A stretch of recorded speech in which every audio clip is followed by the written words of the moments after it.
In the far future, a Martian police unit is sent to Mars to pick up a dangerous criminal. Instead, they find a deserted town and a group of bloodthirsty savages waiting to spill some blood. Hello, everyone. I'm Caleb Boucher. On Connor Eyzaguirre. And welcome to a new episode of Beyond the Bad.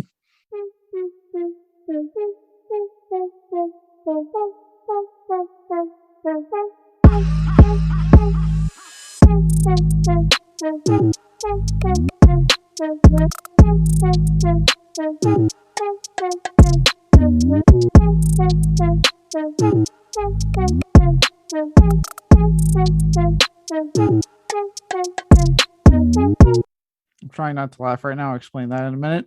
So, we'll be talking today about the off-the-line late career film from John Carpenter. And by late, I mean second to last film in his filmography, Ghost of Mars, a critical and commercial bomb upon release. It would be as I said earlier, right, second last film from legendary director before wiping his hands clean of directing since then, or since his next feature. Like some of his initially hated works, though, weirdly enough, I was surprised. This film has developed a cult following, apparently, and critics consider it a part of the weird Western subgenre. If you want any idea on what that is, think something like Jonah Hex or Bone Tomahawk. Horror meets Western. I guess you can technically put Tremors in there. I think. I'm not sure. I never knew it was a subgenre, but yeah. But before we go into all this fun stuff, and before I actually shoot it over to Connor for the scores like I usually do, we are joined by a special guest, newest member of the Filmgazm team, Colton. Go ahead and say hi, Colton. Hello. I jumped the gun too quick. I was just so excited to be here. So hello. Hello. Good to have you. I have a question. Once we do the scores, I got a nice question that I thought was especially for you, since this is your first appearance. I think it's going to lead to a really fun conversation with this director. So, okay, I'm excited. Oh yeah, I'm excited. So, Connor, without further ado, give us that Rotten Tomatoes score. Real quick though, just because a movie has sand and a town jail does not make it a Western. I just want to say weird Western. No. And cult following, people will watch anything, won't they? Ooh. All right. Not like it's not. I don't think it's ever gonna be like The Thing or something, but it apparently does have a cult following now. That's really amazing. I guess there's people out there, they love punishment, they love to hurt themselves. So I guess they gotta watch. I wonder what they watch. Bad movies. 23% Rotten Tomatoes score, 24% audience score. So pretty reviled. Critics' consensus reads, John Carpenter's Ghost of Mars is not one of Carpenter's better movies. Filled as it is with bad dialogue, bad acting, confusing flashbacks, and scenes that are more campy than scary. That's right on the money. Yeah. This film bombed with a $14 million gross on a $28 million budget. So it made half its budget back. And if you watch it, you can see why. Yeah, we'll get kind of into it because it's actually a great segue for on the film. Because like I said, this is really like what I like about this and the question about to ask. So you have here late career, like not like to me, I haven't seen the Ward yet, so I cannot attest to the quality of the Ward. It's terrible. I've heard it's bad, but this is like to me like the exact opposite of everything you hear about the greatness of John Carpenter. Like this is the antithesis film of that. With that, let's get a little. I say let's heap some praise on this director before we completely show on this film, and segue to my question, starting with Colton here. I would like to know your history with the good old John Carpenter. Whatever you got, whatever films you've seen, what you think of him as a director, and also what you think of this film in particular. Ooh, so I haven't seen a lot of John Carpenter at all, really, unfortunately. But I have, so I think the first movie I saw was it was recently. It was when the new Halloween movie came out, and I was like, oh man, that looks really good. I know that Michael Myers is like, He's like one of the big three horror villains. So I want to go see the new movie. Before I see that, I'm going to see the old one first. And I watched that, and it was really good. I think it's like one of the only older classic horror movies to where I actually felt pretty unnerved, because Michael Myers is a creepy dude, and I love the movie. And the new one I liked too. But this movie I did not like at all. So I'm upset that I haven't seen a lot of his works, but I'm not going to let it taint the way that I see him, because I haven't seen The Thing either, and that movie looks so good, and I have to watch it. But yeah, this movie was awful, terrible. It makes me laugh like that. If you've only seen Halloween and Ghosts of Mars, I can see why you'd question his batting average. Yeah, like when I was done watching this movie, I was like, how is this guy? like is The Thing so now, like, I was kind of skeptical. I was like, is The Thing really that good? Because it also deals with like alien stuff. So I was like, I don't know, but everyone says it's good. So take it from us, bona fide lifelong horror fans. The Thing is one of the greatest horror films of all time, one of the greatest movies of all time. Say I got Michael Myers on my arm right there, so I have a whole thing. Now I'm with Connor. Sorry that this is your second film of his directed you watched. But yeah, I'm glad you said you won't let it dissuade you from his other stuff, because yes, like things like The Thing, Escape from New York, Big Trouble in Little China, They Live, The Fog, like all this stuff that's all classic. Christine, he originally directed Christine. It's an understanding out for him. Like his before this happened, you had 70s Carpenter, which was gold. You had 80s Carpenter, which was gold. But I think what happened big time, this explains to me a lot of like with this film and his other one, is that, and we were kind of alluding to it earlier before we recorded, but Carpenter would come up with these films and the studio would just constantly bug the fuck out of him and ask to change stuff and remove things and like constantly mess with him and question his vision along the way. And then if the film wouldn't do too hot, they blame him and be like, well, this is why you fucking sucked at what you did. But then the weird thing is, that got him to the point where he got just disgruntled and he stopped giving a shit. He's like, what's the point? Like, I'm not, this is a guy who's giving us some classics now. And that's the thing, right? Like, a lot of these films didn't do great when they came out, but like now they're classics. I mean, everyone knows Halloween. Everyone knows Escape from New York. Everyone knows The Thing. Like, these are big films now. And all things like, why did you put like why? And every time I watch all things like with the studios, like, why did you do this to this guy? Like, this guy was an expert filmmaker, not even just director, just filmmaker. Like, and you guys kept trying to say like, you need to do it this way when he was giving you gold almost consistently for 2-3-ish whole decades.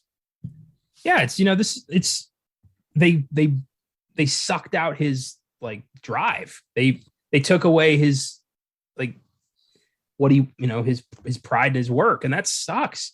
When you're making movies and then the people buying your movies are constantly telling you you're no good, eventually you're gonna be like, well, why am I fucking bothering? And that sucks, because imagine like what a rejuvenated, like constant box office success, studio backed Carpenter would look like. Ugh. What would we have gotten in the 80s and 90s from that John Carpenter? God, that would have been amazing. Or even now, because he probably would have still been working more consistently. Yeah. Well, and then it got to the point where, like, like when Rob Zombie came around, he was announced to direct at that time, he knew it was Halloween film, which was a remake.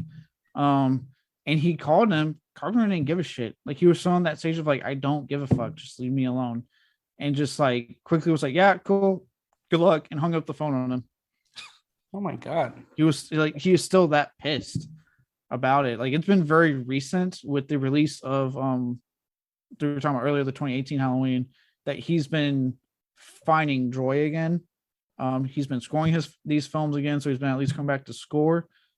He has hinted at if a script that he likes, if he has it in him, he is not as opposed to directing again.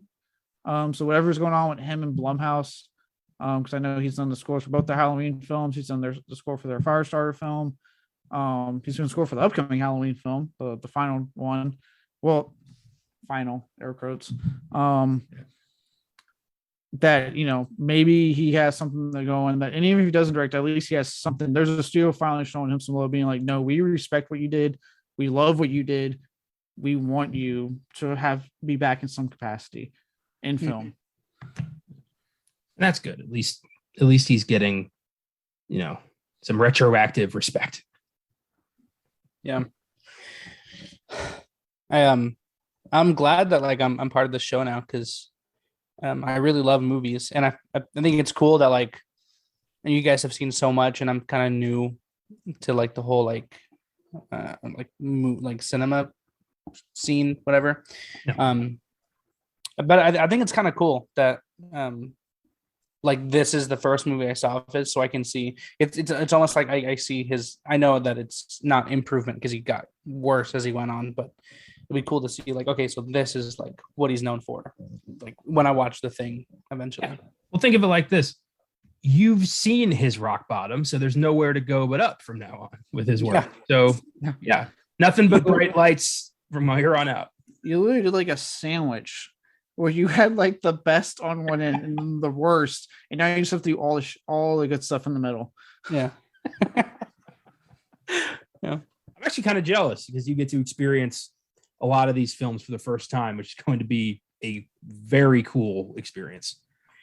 That's how I feel.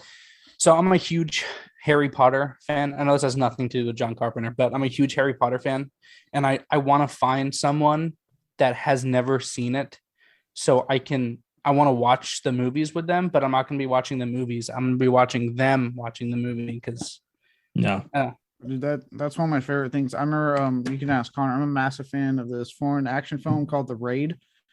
The joy I get whenever someone's like, oh, I haven't seen it, because I have the Blu-ray, so you can switch it from subbed or dubbed, and I'll usually ask them, because I watch stuff subbed if it's foreign, but I am respectful if someone else wants to do it dubbed and said, like, whatever, I've seen the film already, don't give a shit. Because, and it's also because, like, if I'm showing, I love that film so much that when I show it to someone, half the time I'm not really paying attention. I love one of those kick-ass action scenes, and I am still paying attention. But I'll turn to look at them and see their reaction if they're getting into it. Like I've gotten into it, so how much I love it. Yeah, I remember when I went up to when you were still in Seattle. I flew up there. We hung out for a week, and we got to do that to each other. You showed me Dog Soldiers Behind the Mask and the Halloween sequels, and I got to show you Fright Night. And it was just cool, like watching each other's reactions. And yeah, showing somebody your favorite stuff's always a great time. And yeah, I definitely am excited to do that to you a lot on these shows. Yeah. Not this show, it's bad movies, but on Filmgazm. Yeah. I'm excited also. Like I get like annoyingly overhyped about small stuff. Like I also just recently watched Avatar: The Last Airbender. And I was watching it with my ex, and she got mad at me because the last fight scene I was like yelling because I was just so hyped. She was like, stop it, and I was like, I can't, this is the best thing ever. So, yeah, I would never trust someone that like yells at the TV when it comes to a movie, because like I'm someone that's usually like, I am really like kind of stoic for most, like I just sit and enjoy. I'll laugh obviously if it's comedy and I'm with other people that are laughing. But 9 times I'm just watching it. But like I've had my moments where I'm just like, I think actually the most recent was Stranger Things this past season when I scared the shit out of my dog. Because there's a scene, I won't ruin it because I know you're not there, Colton, but in episode 4 where I was like literally yelling at my TV. I'm like, you can do it, you can do it. And like it happened, and I went, yes. And I jumped, I was like so invested. I was like, oh my God, yes. And like my dog just goes, what the fuck? That's great. I did that exact thing watching the new Obi-Wan Kenobi, because we got to, I mean, we all know Darth Vader's on the show. It's not a surprise. But seeing him again was like, I went like alone in my apartment. I was like, fuck. Like, he's back. Who's playing him? Hayden Christensen from the prequels. Oh, Hayden Christensen's doing the body and the movements and everything still. So he's the one we're seeing do the physical stuff. And then James Earl Jones came back to do the voice. Oh, that's so cool. Yeah, it was. I kept waiting for Vader to talk because I'm like, is it James Earl or is it a sound alike? And I'm like, nope, that's James. It was like, yes, that's cool. They want to keep getting him until he can't do it anymore or he dies, whichever happens first. Yeah. Anyway, yeah. When a movie or a show can make you react physically in a good way, you're watching something amazing. Exactly. I would say the most recent example of that, before we kind of get back into this, would be Spider-Man No Way Home.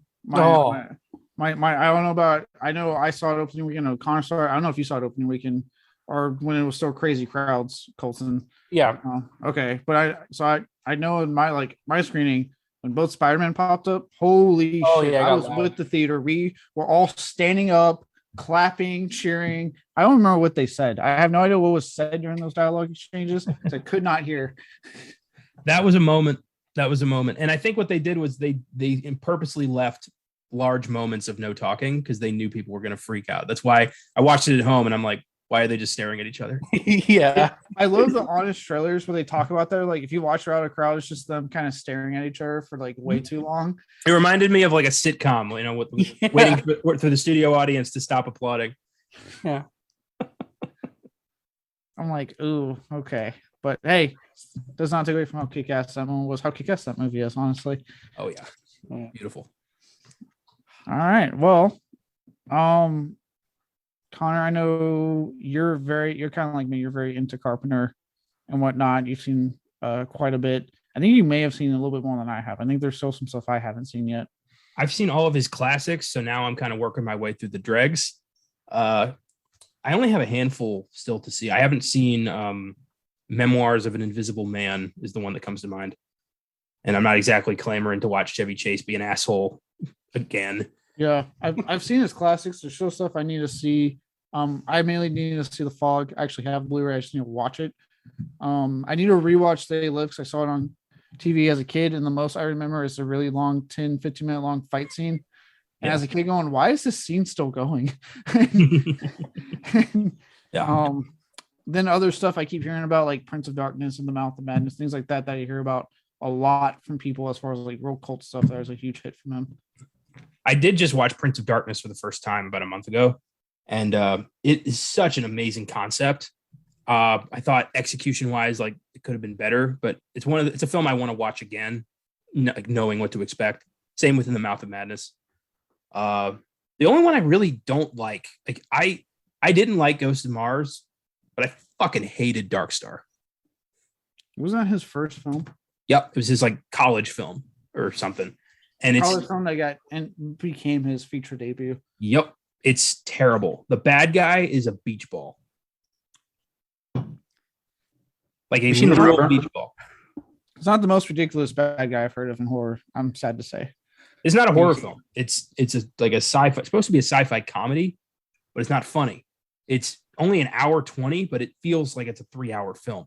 It's so bad. And then he followed that with Assault on Precinct 13, one of the greatest action thrillers of all time. So I'm wondering, like, what happened between 74 to 76? Like, what did he learn? I don't know. I'm also so surprised to say anytime I watch Assault on Precinct 13 and the kid gets shot at the beginning, like the inciting incident to like the rest of the film. So don't worry, going, no spoilers there. It's literally how the rest. It's literally what incites everything with the film.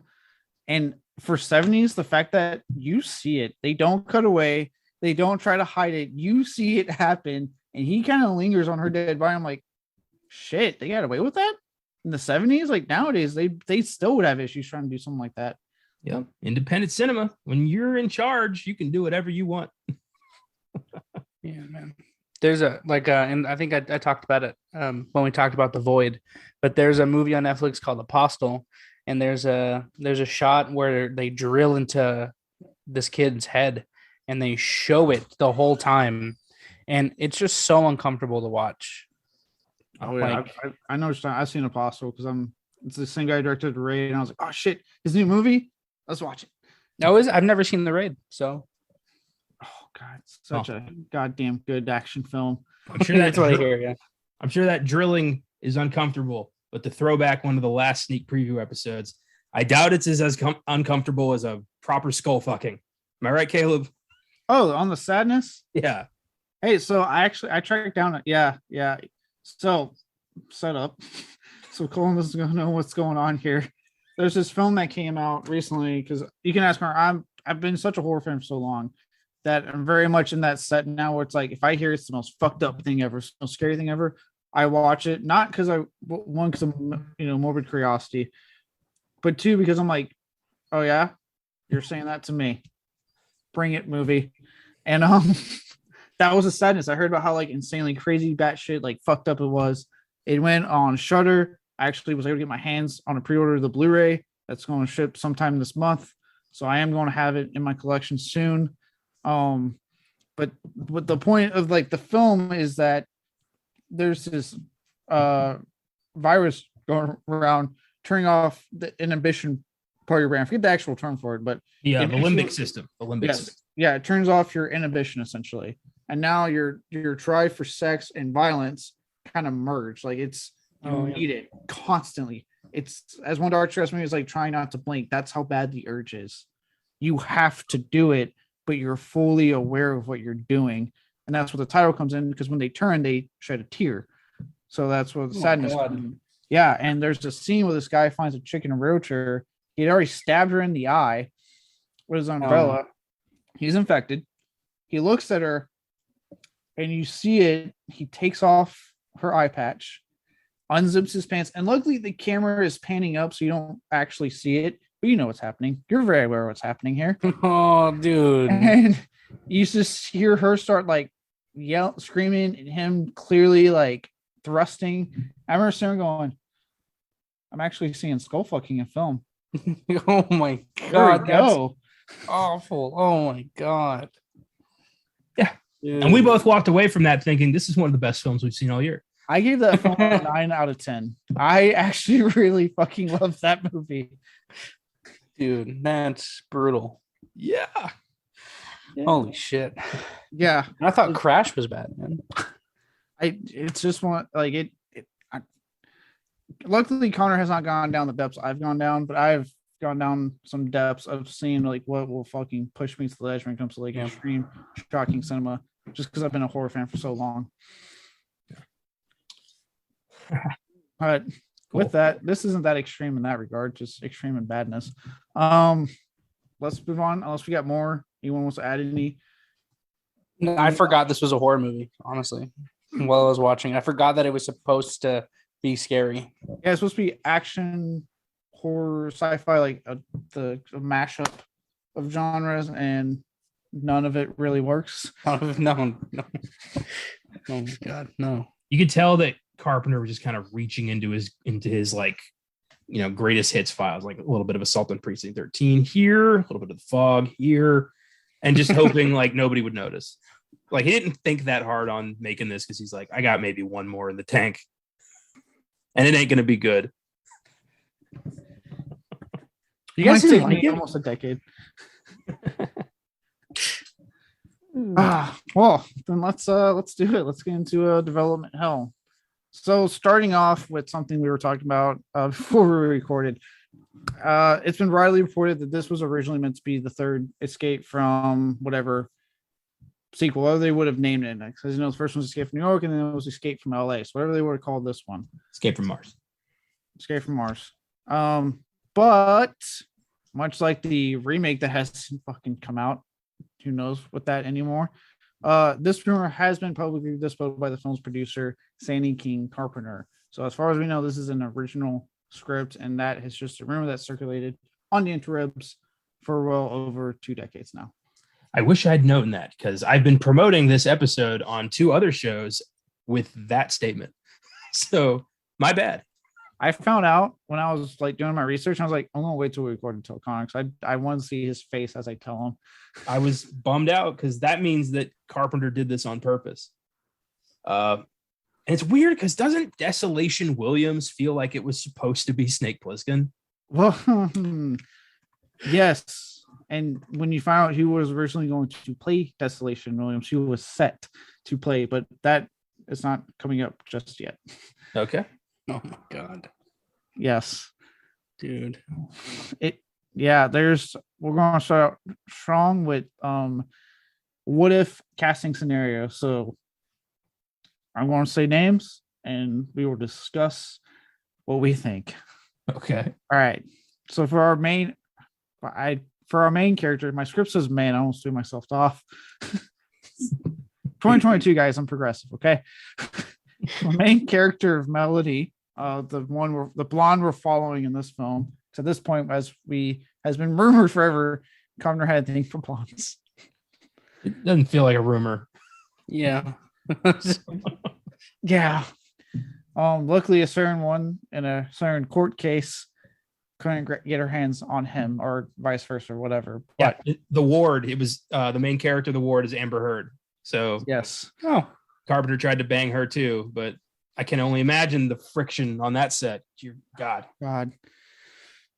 Go Johnny. Original choices for this character were, and these are the only 3 names they gave me. Michelle Yeoh. Yeah, definitely. I mean, because this is the thing about this is after Crouching Tiger, Hidden Dragon. This is after all this. She's established herself as like an action like icon at that point. Like, yeah, I could be down for that. Well, I feel like if she had taken it, I think it would have been I think it would have pushed her career further back. So maybe it's a good thing she didn't do this. Yeah, because now would we have gotten another favorite film of mine from this year, known as Everything Everywhere All at Once? Because I can't live in a world knowing that something could have happened that didn't get us that movie. I haven't seen it yet, but I heard it's like one of the best movies ever made. So that's what people are saying. It's orgasmic. It's a filmgasm. Oh dang! Nice. I'm full of them tonight. I do think it would be hilarious if during her audition, the producer was like, Michelle, you gave an incredible performance in your audition. We would love to have you in this film, but we really didn't like Ghosts of Mars. So I'm afraid you're going to have to go and never come back. God. He really hated you in that movie. I don't think that would have happened, but I'm sure that the ripple effect of Ghosts of Mars in her career probably would have led to somebody else being in that movie. Yeah. Oh, who else we got? The second choice is Franca Potente. I don't know how to say her last name. Potente, I think. Yeah, she was known for things like Run Lola Run. She was in The Conjuring 2, Below, The Bourne Identity, and Supremacy. So she does actually have a pretty like stacked action along this type of line filmography in her favor. So again, not a bad choice, especially at that time, right? Obviously now she's like 47 years old, but at the time she'd be in her early 20s. You know, good thing for an up and coming actress at the time. I can't really picture her, so let me look her up real quick, just so I can put a face to this name. Admittedly, the reason I know these movies is because I'm looking at my phone because it's pulled open in Wikipedia because I forgot to do my research on that part beforehand. Oh, okay. I told myself, oh, make sure I look up her stuff before I do this, and then I forgot. Oh, you know, I think the very fact that I don't really remember her probably shows that she probably should have been in this. True, but I know you know the last lady. For you X-Men fans out there, Famke Janssen. Oh man, Jean Grey. I would have been down because as a kid, I had a huge fucking thing like crush on that woman between X-Men and then when I finally saw GoldenEye, I was like, oh my god. I don't know. She was like sexy, scary in GoldenEye. I had conflicted feelings. She murders people by like. She has she's sexually attracted to murder. So she like squeezes people with her legs and gets off on it. I was completely turned on. I was just all in. God damn. Yeah. She ends up getting squeezed to death because it's a James Bond movie. Everyone gets their kind of ironic death. Right. But she gets like squeezed between a helicopter and a tree. And Bond's like, she always did enjoy a good squeeze. Oh my god, dude. So, that's disgusting. Pre-Craig era Bond. That's disgusting. But she would have been good. I don't think Natasha Henstridge is particularly a memorable actress in this movie or really in anything else. She's mostly known for one movie, and it's because she's hot as hell in it. It's called Species. Yeah, that's what I hear. So I think Famke Janssen would have been a good choice. But it might have also conflicted with her X-Men schedule, so maybe not. Yeah, and she probably made the right call. Like, no, I got this really good thing going, but X-Men is becoming a huge hit. Yeah, good choice. Yeah. But they are turning it down, every single one of them. Which leads us to our last person that was actually cast. They were cast. how many? You guys are familiar with Nirvana, right? Mhm. And Dave Yeah. Grohl and his personal life. Mm-hmm. Okay, good. Courtney Love What was the originally fuck? cast. That's why I led up to. Do you see what I did there? See the lead up? Oh my god. I know you love blondes, John, but Jesus Christ. Have you heard the conspiracy theory that Kurt Cobain didn't kill himself and Courtney Love killed him? Oh, I have heard that. Yeah.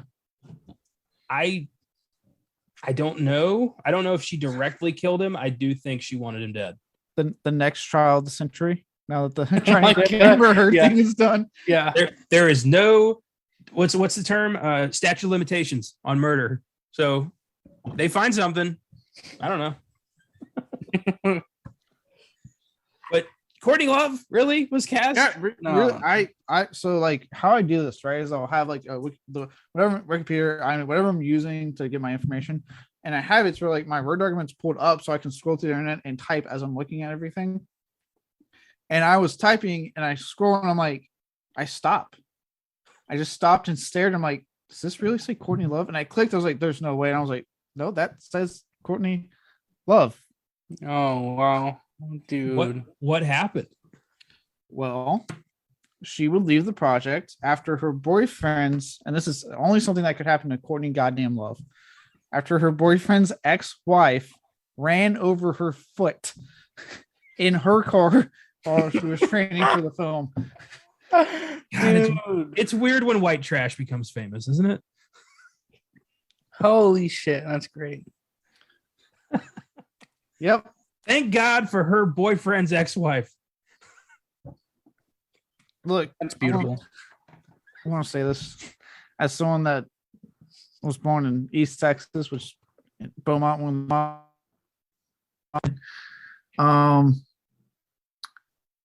when you're white trash and you become famous, the white trash doesn't leave. Now you just have a lot of fucking money. What's that one?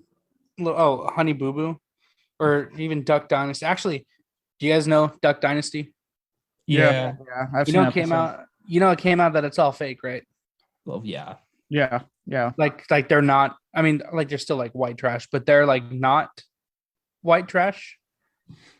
Yeah, I think I heard like they grew the beards for like the show or something. Like I heard some crazy stuff where it was like, yeah, they completely, it was all like fake to an nth degree, even for reality television standards.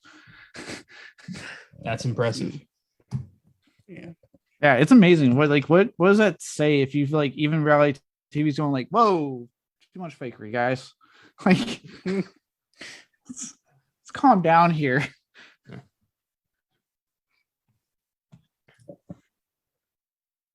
Did Courtney Love ever have her own reality show? No, she had a terrible band. Yeah. did she really? Yeah. It's called Hole. Hole. Hole. Hole. Yeah. Appropriate, right? Oh my god, dude. Well, if she killed Kurt Cobain, yeah, it's appropriate. Oh, sorry, that was a really dark joke. I'm sorry. I'm sorry. I'm very proud. That belongs here. Damn, I gotta up my game then. But it is weird that like she, the queen of attention whores, never got a reality show. Right? No, even that when I remember I watched the Pamela Anderson roast randomly because I think she was on it, and you could tell she was just trying to hog it up because I'm like, you're not funny. Like everyone else is funny, you're not. Did you remember when Nirvana got inducted into the Rock and Roll Hall of Fame and she fucking went up there to accept it on their behalf and everyone booed her? Oh my god. I think like Dave Grohl, like one of the nicest celebrities around. Apparently he fucking hates her. He cannot stand her. Yeah. Because she killed Kurt Cobain. Yeah. If she didn't, even if she didn't, hire a dude to kill her or pull the trigger herself, she contributed to his addict lifestyle that got her. She had hope. She was a fellow addict. Yeah. And would not help him get clean. Nope. I watched a couple documentaries on that. I mean, they're all, skewed in it with a certain point of view, but some of that stuff's hard to dispute. Yeah. Well, to me, I also talk about like, I always kind of go back to like how it is with people, actual, like how they already each other personally, like the fact that like Dave Grohl hates her. fact that I heard like her own daughter will not talk to her. She's like estranged from her. I'm like, that tells me everything I need to know. Like, if people in your own life don't want anything to do with you, like, how bad are you? Dave Grohl loves everybody. So you got to be a real piece of shit for him to not like you. Yeah. He brings his own fucking drinks to the party if he's on a fucking interview, as we saw in Hot Ones. Yeah. That was good. I like that. I like the end. You're drunk. Yeah, I find it hilarious that Courtney Love had this, and then some idiot ran over her foot, and she's like, "I got to back out." I can't fake it. I'm not that good of an actor. Oh my god. Well, neither is the lady that was cast for this role either. But I mean, yeah, it's whatever. Yeah. I have a feeling people weren't exactly lining up to star in this. No. But I don't understand why. The premise sounds so fucking cool. They read the script and they're like, "Oh, well, Jesus." I'll get to it. There is one cast member that actually was excited to do this because of the fact that it was a John Carpenter film, but not happy with the end product. As far as Natasha Hendricks, we'll just get to her now since we've kind of segued to her. How did she get this? So at the time, this is her early, like her brief moment of fame. Because again, remember, this is after Species, so everyone knows who Natasha Hendricks is. You know, every guy had a boner because of Species. I actually haven't seen. I've seen screenshots, and I get it. She's hot as hell. But how she got this role was actually thanks to the suggestion of her boyfriend at the time, Liam Waite. Somehow he was involved in production, suggested her. She got it. That sounds awfully convenient. Yeah, well. You need a blonde? I know a blonde. I know a blonde. I thought you were going to say like, oh, you need someone that's not Courtney Love? Just wait. I know so many people who aren't Courtney Love. Yeah. What if John Carpenter's like, hey, so that whole thing with Courtney Love's foot getting ran over, that was her boyfriend's boyfriend's ex-wife, whatever, right? And the dude's just like, yeah, sure, yeah. Be hilarious if it's like, oh yeah, my there was her boyfriend's ex-wife, Natasha. It's like, oh my god. Well, let me talk to Natasha. I would also love if after her foot healed up, she wandered back to production thinking they'd waited for her. Oh my god. It's like, I'm ready to start. They're like, the movie's on DVD, Courtney. It's like, what? Why haven't I heard about it? No, you didn't hear. You were holding it this morning at Walmart. You said, this looks pretty good. I might get this later. That explains why Carpenter's not returning my calls. Yeah, he's not directing anymore. Oh my god. Jesus. Heroin's a hell of a drug, folks. 90s. As for Desolation Williams, as I kind of alluded to earlier, as you know, there's a certain very early action movie star in this film. Ladies and gentlemen, a personal favorite of mine, I know a personal favorite of Connor's, as a Mr. Jason motherfucking Statham. Gotta put some respect on that name. Yes. The Stathamator. The staff. So I went into this movie completely blind. The only thing I knew was that it took place on Mars and there were ghosts. I'm not kidding. That's the only thing I knew. I didn't look up cast, anything. Ghosts of Mars. So it's on Mars, there's ghosts. Got it. Yeah, that's exactly what happened. And then I knew it was going to be sort of like Escape from New York. So I'm watching the movie, and the opening, I just got off night shift, 12-hour shift, and I see the title credits come up, and it says Ice Cube. And I was like, what the fuck? Ice Cube is in this movie? And then it said Jason Statham. And I was like, what the fuck am I watching? I just love awesome. I love that like old school mentality of like how I do it sometimes with like used to do with like streamers or like the video store where it's like you just look at the time and go like demon win. So there's a win and there's demons. Sounds good. And you just go with that. You know nothing else about the film. Yeah. It's hard to do. It's hard to go in blind on a movie these days. Like really hard. They make it really hard. They tell you everything like before you can even press play. They're like, here's the cast, here's the plot. Enjoy. Here's the director based off your suggestions. This is why you think you're going to like this. Here's the genre, the various subgenres that don't even fucking exist, but we made them up because of the algorithm. You got to close your eyes and just fumble your way through there and hope you get the right movie. It's the only way. It's almost an art now. Yeah, so Statham is in this film, but he was originally not going to play the part he plays. He was actually originally set to play Desolation Williams. No, only Ice Cube. I get it. I get Statham as, the kind of feared killer isolated in a Martian prison. I can see that. Statham now with like how much brand recognition he has. But this was Statham fresh off Lock, Stock, and Two Smoking Barrels and Snatch. This was goofy, you want my like Statham. He had hair. Let's put it that way. He had hair. I don't know if we're gonna talk about it later, but I just because you did a British accent, there's a line in the movie when Desolation Williams, like his friends come to save him, and then they pull up guns, and Jason Statham is like, "Oh, I thought you don't have any guns," and the guy looks at him and he's like, "I lied." I lost my shit. I lied. I was like, dude, come on. Oh yeah, this was a first draft. God, this movie, man. But now, as we're obviously talking about, for those who are listening to this and haven't seen the film for some reason, Ice Cube's in the role, and he got that because at the time, this is 2001, the producers insisted on a recognizable name, a brand name, and so they ultimately landed on Ice Cube. There was with star power. There was a time when Ice Cube was the biggest star that a film could wrangle. I love that. And he didn't even lay down a song for the movie or anything. Nope.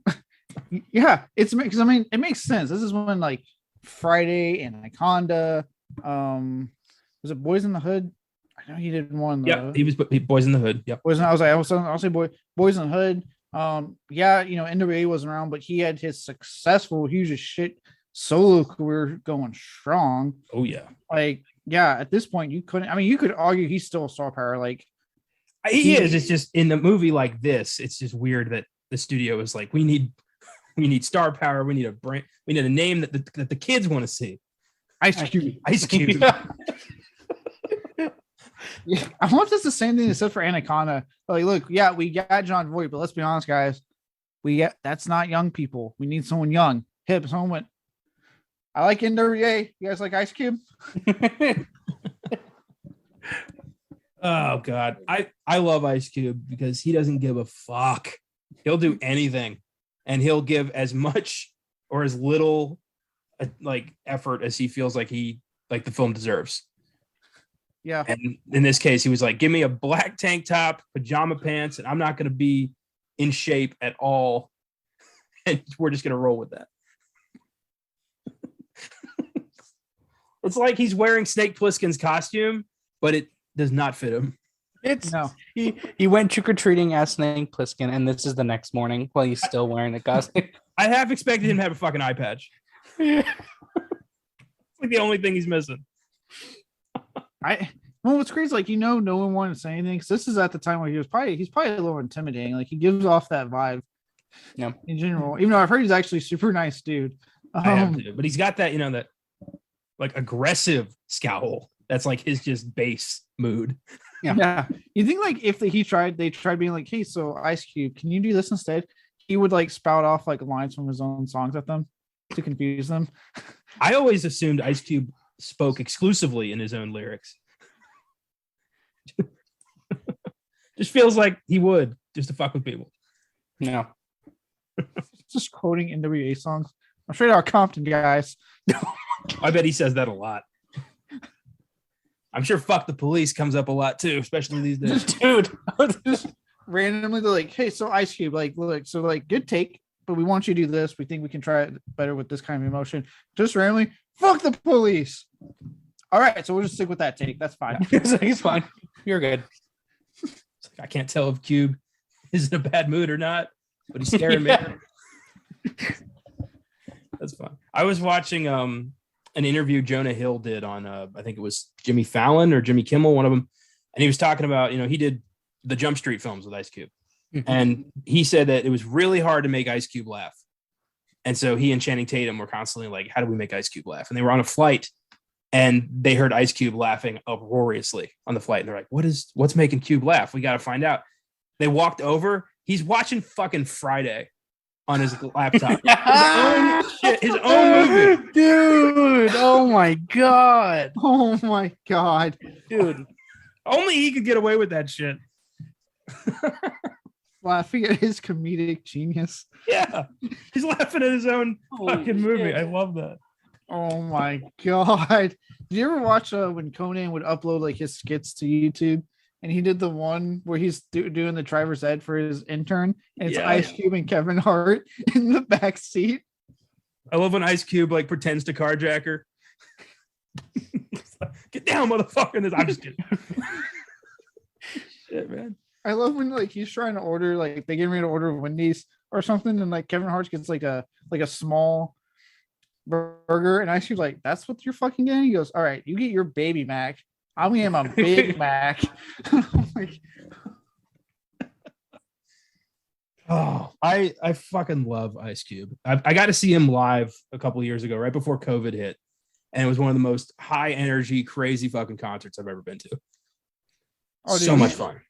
Yeah, Ice Cube's the man. Have you guys seen Fist Fight with him and Charlie Day? Yes. Yeah. Oh my God, he plays so well off of Charlie Day. It is fucking hilarious. I love them both in Fist Fight, but my favorite thing about that movie is the senior prank on the principal where they hire a mariachi band to follow him around all day and he can't do anything about it. He's just like, will you go away? They're like, no, we got paid for the day. I think my favorite scene is when they play that fucking song at his daughter's like talent show. It's like the most fucking vulgar song. I forget the damn song, but it was just like really vulgar when she starts like singing it even when they cut the music off. I love when they graduate and the one kid, like the teacher says like, oh, he's trying to fuck me. He's like, well, now that we're not in class anymore, I can confess my true feelings. And she's like, I knew it. And they hook up. This fight's really funny. You should check it out. Yeah, I'm gonna check it out. Yeah. Yeah, if you like, I think I remember the preview. Yeah, also if you like Ice Cube and Charlie Day, I don't like they alone are hilarious. Everyone else in that cast actually really brings it and it was really funny, but they alone are hilarious. I'll have to check it out then. Yeah. I'm glad Ice Cube finally just committed to like comedy because he was trying to be an action star for a long time. I've seen Triple X State of the Union. Does not need to be talked about. Oh, yeah. I mean, clearly he thinks he's hilarious, as we've seen with the Friday story. So I figured, I guess he was like, I guess everyone else will think I'm funny too. I can't believe he's not wrong. I mean, also he makes me laugh. I can't believe I'm saying this, but the Triple X films with Vin Diesel are better than State of the Union.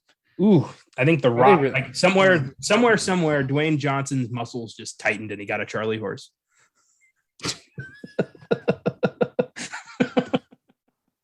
Justin Lin just had an aneurysm. Yeah. Anytime you praise Vin Diesel, one of them has a very painful few seconds. How do you think it's going with the director right now? Is he like, you think he's made Diesel his bitch yet on Fast X? Because that's my theory, is that the new director is just has him like, it's like that scene, This Is the End, with Channing Tatum. It's like that with Diesel now. He just has him on a fucking chain. He just walks him around like, act in my movie, you goddamn bitch. Acting it. I don't know, and I'm no longer paying attention. I'm not looking into the Fast X saga anymore because I don't have to. I'm finishing this series with these last two films. I'll still watch the movie. I'm just not paying attention to the production because I don't have to. Oh, I was about to say, I'm finishing. At this point, I'm too like in deep. I still haven't seen all of them. I still haven't seen 2 and 3, and I don't plan to watch them. I haven't seen Fast and Furious. I haven't seen the first one, the second one, the third one, the fourth one, the fifth one, or the sixth one. So I'm okay. Fair enough. You know, I've seen a few. It's not exactly like continuities that franchise is strong suit. It's really fine. No, it's not. And then especially with this last one, they just really like, at first it wasn't really that strong, but they were trying. And then the last one, they were like, fuck it all. Anyway, Moving Cube. on. Yeah, Cube is awesome. Yeah. But not all was lost for Statham, as we saw. He did just get recast into a different character. He ended up playing Jericho Butler was the character's name. So they didn't get rid of him. They kept him. This at the time, you gotta remember, I think like you said, this was Lock, Stock, Snatch. This was not like he had the transporter and he had all this other stuff that was starting to like really take off for him. And people knew like, okay, this is someone to look out for. This was just this guy. That was it. He was just like, okay, I've seen this guy in Lock, Stock. Cool. Not a big name yet. But I think he's more suited for, at least at this era, for Jericho, because the guy's just a walking boner. That's his whole character. Yeah, I would say, like I said, I would say now, like a current Statham could play this role. I think he could actually really crush it.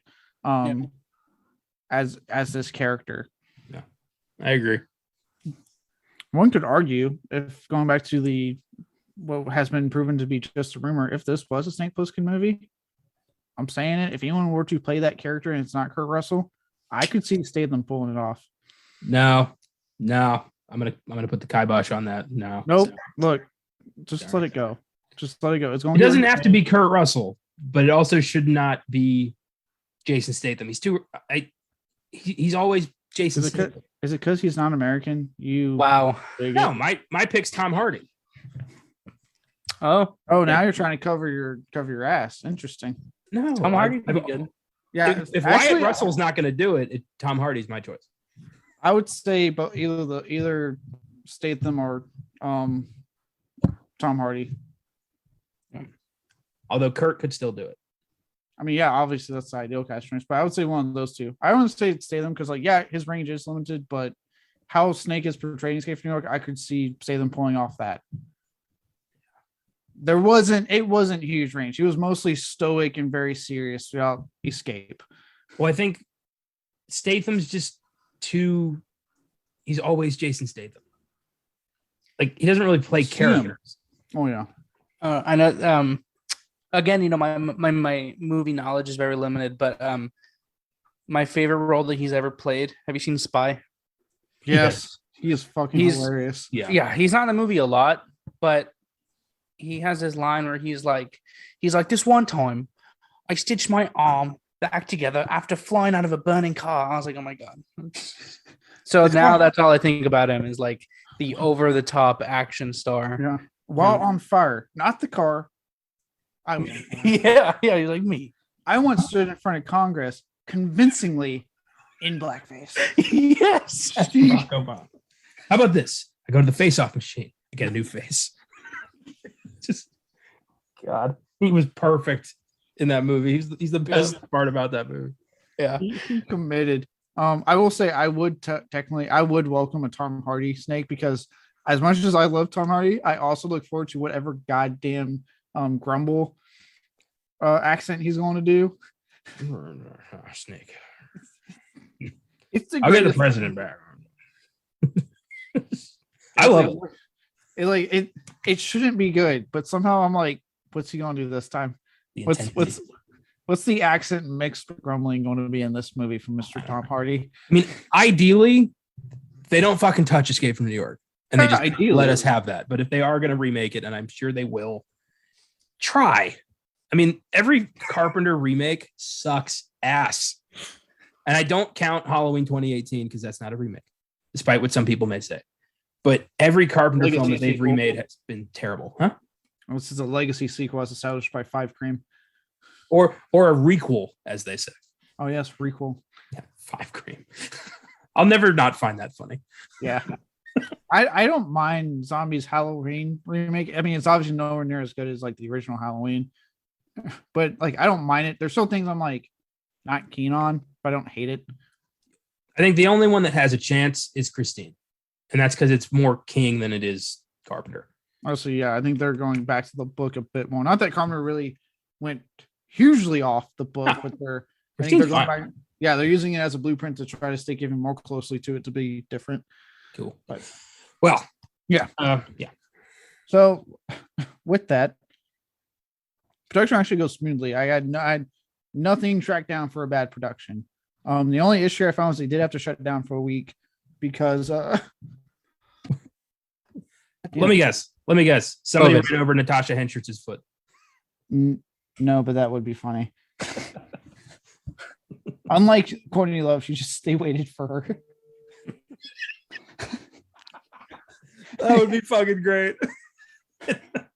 Just wait for her instead. Like, no, we'll wait for the species lady, not Miss Hole. Miss Hole. Oh God. No, but it does involve Natasha Hendricks. She actually fell ill due to extreme exhaustion because she had actually done 2 other films. I'm assuming one was Species, back to back, and then joined this at the last minute. So she had like no break. Movie, do this, and she exhausted herself and actually got sick. And that's why they shut down for a week. Oh, okay. Well, I feel like Carpenter, I mean, he gets a lot of credit for his, really cool atmospheric films and his, music. But as a director, dude's a fucking problem solver. Like, he's really good at managing a production, fixing problems, making sure everything is running smoothly. I mean, just look at Halloween with the shoestring budget he had and what he was able to create just using people and celebrating ideas and everything. So yeah, I get why I bet a lot of his productions went smoothly. Oh yeah, that's another thing. Colton, if you haven't had a chance, there's plenty of documentaries on it. Look up the making of Halloween, man. Holy shit. Crazy. It's fucking great. So you have this film that I could find barely anything. It's terrible. And then you have Halloween, which is one of the greatest horror films of all time. And production is fucking insane. So much was happening to him while he was making that should have said this film's going to fucking suck. It's never going to get finished. It was bad. Even the little thing at the beginning was his John Carpenter's Halloween. He had a fight for that because it was his second. It's insane the behind the scenes of that film and what we got out of it. Yeah. Wow, that's crazy, man. Yeah, I'll have to check that out. I like learning about when movies push through. Like the first episode I did on the show, Wizards. Like when movies push through hell and you see what you the filmmaker's vision. That's always so fucking cool to me. So yeah, I'll definitely check out the documentary. Yeah, sweet. Oh yeah. I think one of the more recent examples was the new Mad Max. How long it took George Miller to get that damn film out and everything he faced, and it turned into one of the best fucking action films of recent memory, and got all this actual critical acclaim and everything. It was holy shit, that all paid off, thankfully. My favorite thing about the Mad Max Fury Road aftermath was the Oscars, where it won all of the technical awards and nobody fucking dressed up. All these Australian biker people just showed up at the Oscars accepting awards in jeans and t-shirts and shit and being Are you serious? It's for the home country. I'm so proud of myself. It was so crazy. It was the best. I would do it if I ever was in a worked on a film where I got nominated to Oscars and won. I would be t-shirt and a horror shirt, a horror shirt and shorts, and be thank you, and then leave. I would not give a shit. I'd be I'm not dressing up for this. Fuck you. That should be your speech right there. I'm not dressing up for this. Fuck you. And then you're not gonna walk off. Look, I'll be look, you guys let dudes get slapped on stage. I'm not worried about what you do to me.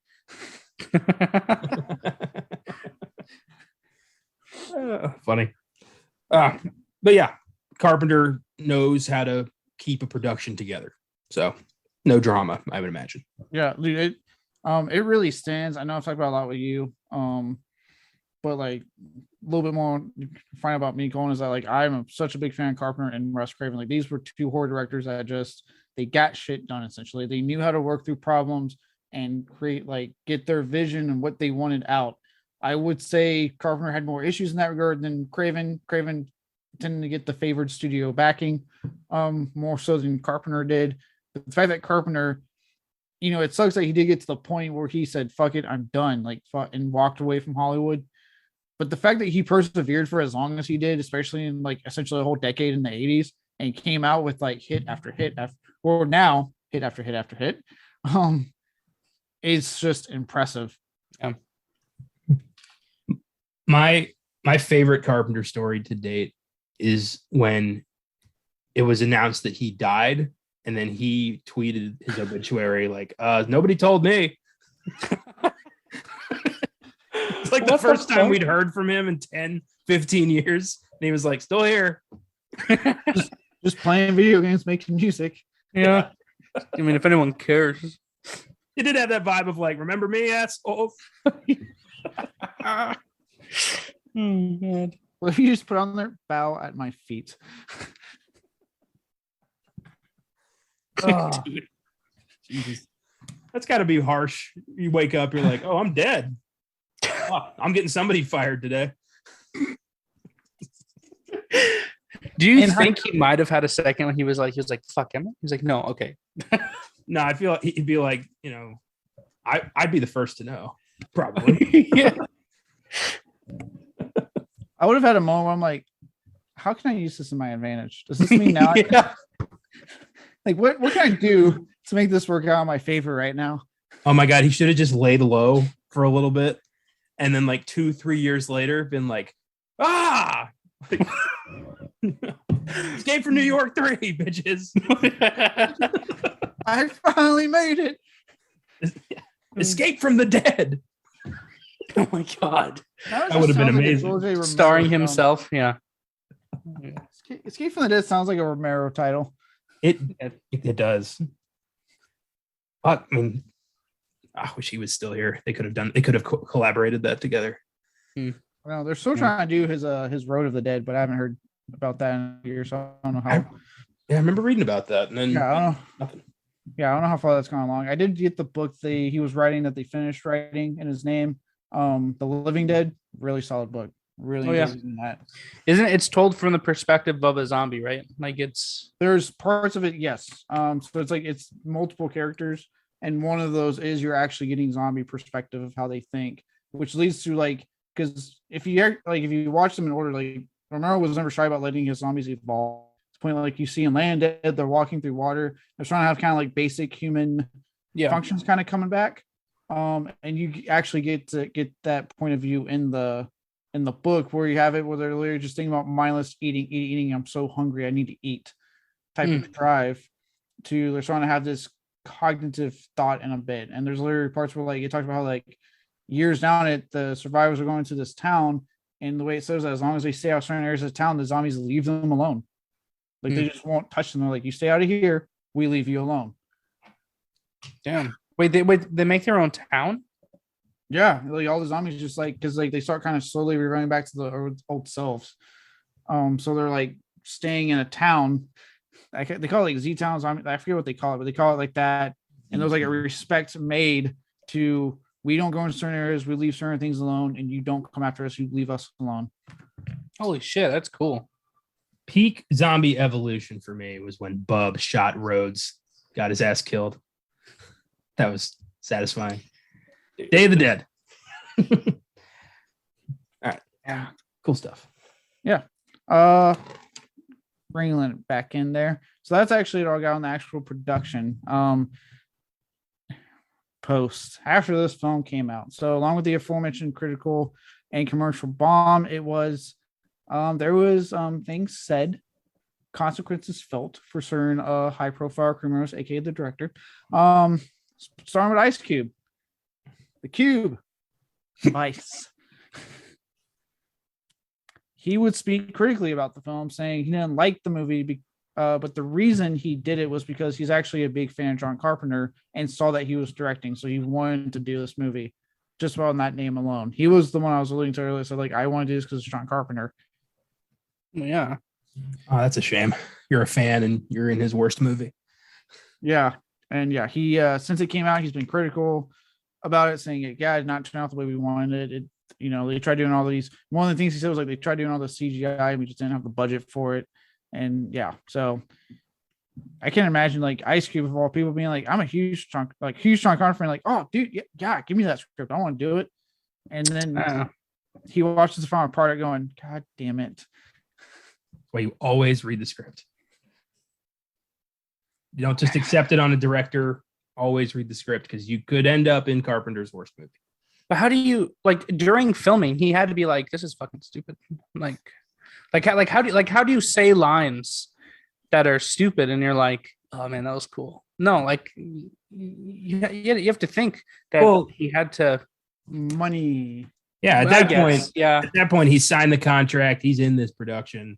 It's happening. So might as well just deal with it.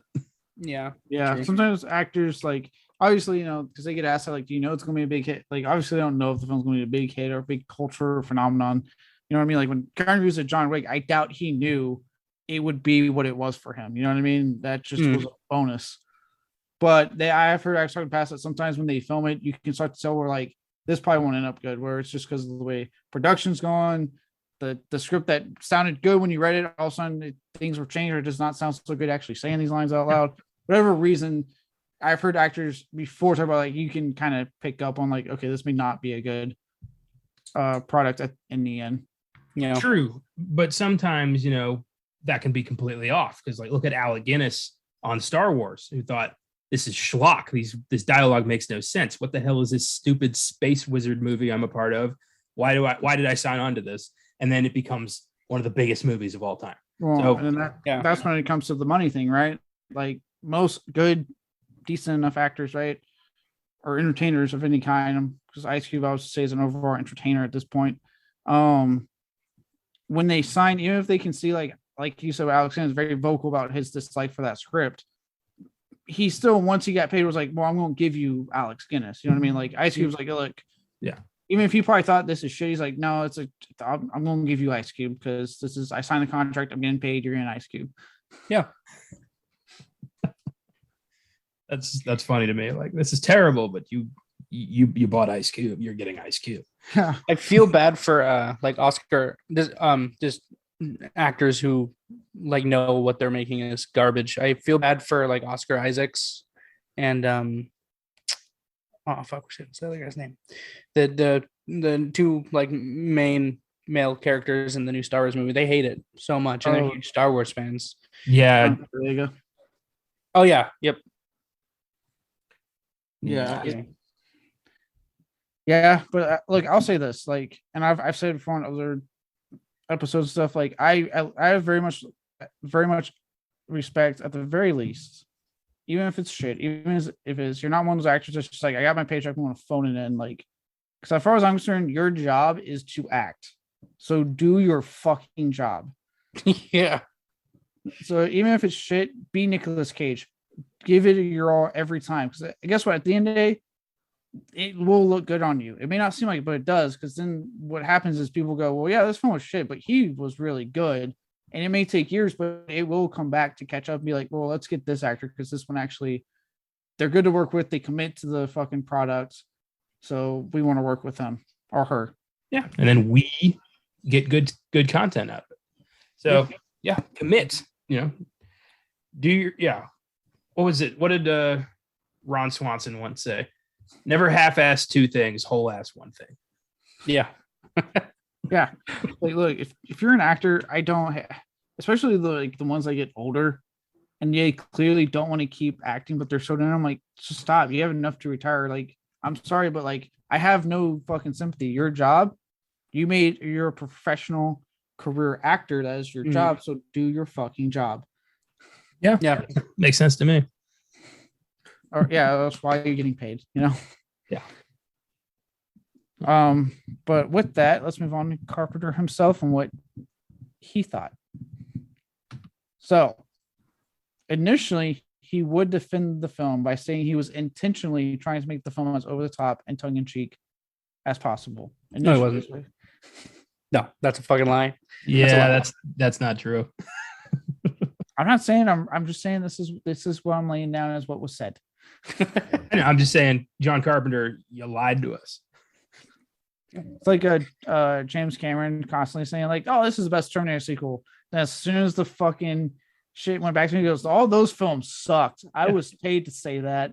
Yeah, oh, God. That was funny as hell. He's like, "There's never been a greater Terminator movie," and then as soon as it was like the NDA expired, he's like, "That was shit, all of it." Nothing good past my first two. He's not wrong. I did like Dark Fate, and I think America was wrong on Dark Fate. That was a great goddamn Terminator film.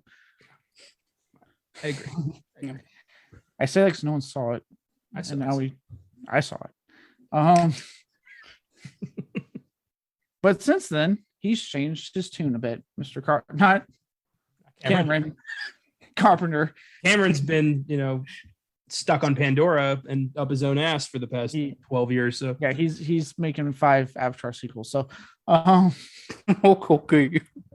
Yeah. Carpenter has now stated he was frustrated. Most people thought it was meant to be a serious horror film, and that he should have made the film more openly comedic and in on the joke. That just sounds like I made a bad movie with extra steps. Yes. He even went, I don't have it here, but I remember he even went as far as saying, like, I thought people would get it with the title because it's a pretty campy title. And I'm like, but your name's attached to it, John. No. What? You put John Carpenter's in front of something, people are going to be like, ooh, and not, oh, this looks stupid. That his name carries weight.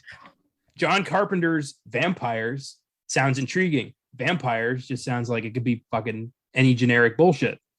Another Dracula adaptation. Yeah. Like, okay, Monty Python's Ghost of Mars. Okay. There you go. Great. Yeah. Then it's tongue in cheek, and I'm like, oh, I can laugh at this because this is supposed to be terrible. Yeah. But you can't backtrack. You can't retroactively say you made a parody. You can't do that. No. Wes Craven's Dumb and Dumber. It doesn't. That would be awesome. I kind of want to see that. Like 2 idiots versus like Jason. How cool would that be? Tucker and Dale versus Evil is basically horror Dumb and Dumber. Yeah, kind of. But I want like a movie where they're like actively being hunted and they don't even realize they're being hunted. Sorry, I'm thinking of Tucker and Dale versus. My mind's still on that movie now. It's a great movie. The wood chipper. Are you okay? Are you okay? There's these crazy kids out there. Oh, I love that movie. It's such a good movie. So good. Unlike this movie. No. Yeah, like, you know what's funny? When I said your name's on it, John, for some reason I immediately jumped to Whitest Kids, and that whole skit of listen to the woman, John. You have fucked up. You have fucked up. You have fucked up now. For those of you who have not seen that show, it was a wonderful show. Check out that skit on YouTube. It's how Abraham Lincoln actually died.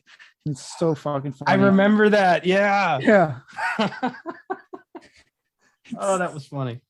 So good. That's where I get the grapist from. It's a commercial. Yeah. And they're like, I'm going to grape you in the mouth. And they like, it sounds a lot like, and then the guy's like, oh my God, get your mind out of the gutter. It's grape. Jesus. Oh my God.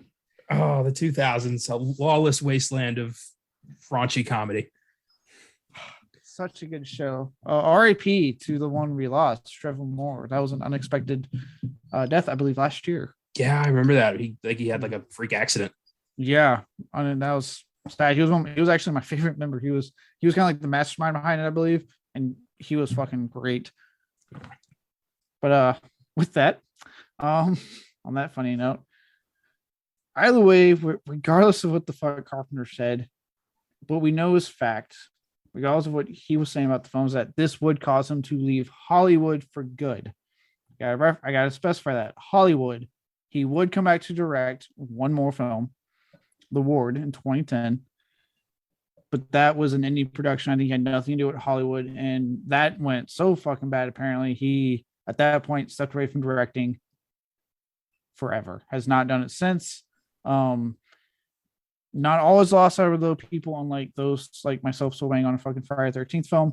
Because in 2018 he came back to the Ward of scoring, and just gave us the score for 2018's Halloween, its sequel Halloween Kills, the upcoming Halloween Ends. Again, air quotes until the next fucking person wants to make a Halloween movie. And recently, in a weird sort of fate, I guess, the recent Firestarter, which I say because he was originally attached to direct the original Firestarter film from the 80s. Oh, wow. He got booted off because of how bad The Thing bombed. The Thing bombed? Oh yeah, Thing bombed horribly. Yeah. It was reclaimed later as a cult classic, but initially it did horribly. Mm. Yep, it did horribly. He got booted off. And then the turn of fate was that, yeah, Firestarter has a following, but I mean, The Thing is considered now a titan of horror cinema. It's considered one of the greats now. You can't always trust the numbers. Yeah, that's why as much as I do look at opening weekend, if it's a film I love, because I'm curious if we'll get that sequel. That's the way I hate how Hollywood relies so much on opening weekend, because to me, it's not about opening weekend. It's about how long your film lasts. Yes. You know what I mean? Yes. Something like Lord of the Rings or Harry Potter, right? This is a film that, Lord of the Rings, for example, it's, I think, about 20 years old now, almost. I think we're getting close to it with the last one, at least. Yeah. And yet, still watch it to this day. It's still considered the benchmark of fantasy genre cinema to this day. So, it doesn't matter opening box office. It matters on the legs, how long this film lasts. Willy Wonka and the Chocolate Factory was reviled, hated when it came out in the 70s, and is considered one of the greatest films ever made now. Yeah, that's insane.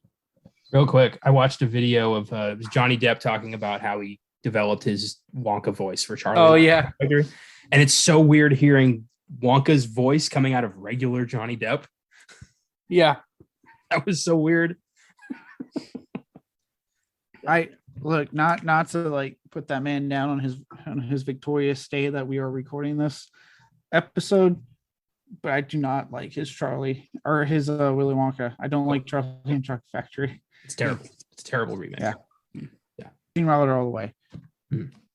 But on that note, that's all I have actually for this bittersweet note. I'd say, we did lose, to me, one of the greatest American directors to ever fucking grace the screen and give us something so special. But the fact that he's at least doing scores again, because, regardless of the quality of what you think of the Halloween sequels, I know apparently if you get online, it's like love-hate thing with people, man. And then obviously with the recent release of Firestarter, regardless of the quality of the film, one thing has been proven consistent: that man's score kicks ass. Yeah. So his music is the only thing I liked about the new Firestarter. That was it. I have the music. I downloaded the music, but I'm never watching that piece of shit movie again. Yeah, I heard it was really bad. I haven't seen it, but the score was fantastic, and the movie quality is nowhere near that score. Yeah. Unless you guys have anything else for any last minute, addendums, we will move on. Yeah, we can table that for a further meeting. Yeah. Addendums. All right, so we're going to close this transactional business, move on to the next point to talk about. That's good content. Just turn this into a whole business meeting. Now we have time for awards. And because now, for our guest here, how we're going with this is I was going to let Colton be the man to go first, have the honor, and then we'll do Connor, and then I will go last since I host the show anyway. So I read all of all the awards one at a time. First, we're going to do the best scene, then we'll do best line, worst for Sunday. Worst scene, worst line, worst performance, worst decision, silver lining. So we'll take it. You do yours, and I'll do mine, then Caleb does his, and then we'll do the next award. Yeah. So with that, let's start with the first award, the worst scene, known as the Zack Snyder, Connor's favorite director of all time. See that hurt. Colton, what'd you come up with? So for this Zack Snyder award, I was really torn between the possession scene when she's laying there and she's getting high, I guess, but she's also fighting the possession. And I was originally going to do that one because that was stupid. I thought it was really cringy just watching her face kind of struggle, but I have to go with the first fight scene where they come out of the prison and it's like a fight, just because I don't know if it was in slow motion or not, because they were moving slow, but their hair was moving at a normal speed. And I shouted at the TV. I was screaming, "You have a gun! You have a gun!" Because they were just hitting people with their guns. They weren't shooting them. They were fucking swinging them like they were swords. And I got so fucking pissed that I chose that as the worst scene. Yeah. You can honestly add almost any of the action scenes in this film. Yeah. Because, and again, this is a guy, again, do you think Carpenter, Assault on Precinct 13, Escape from New York, Big Trouble, the guy can do action. And then you watch this, and you're like, what the fuck happened?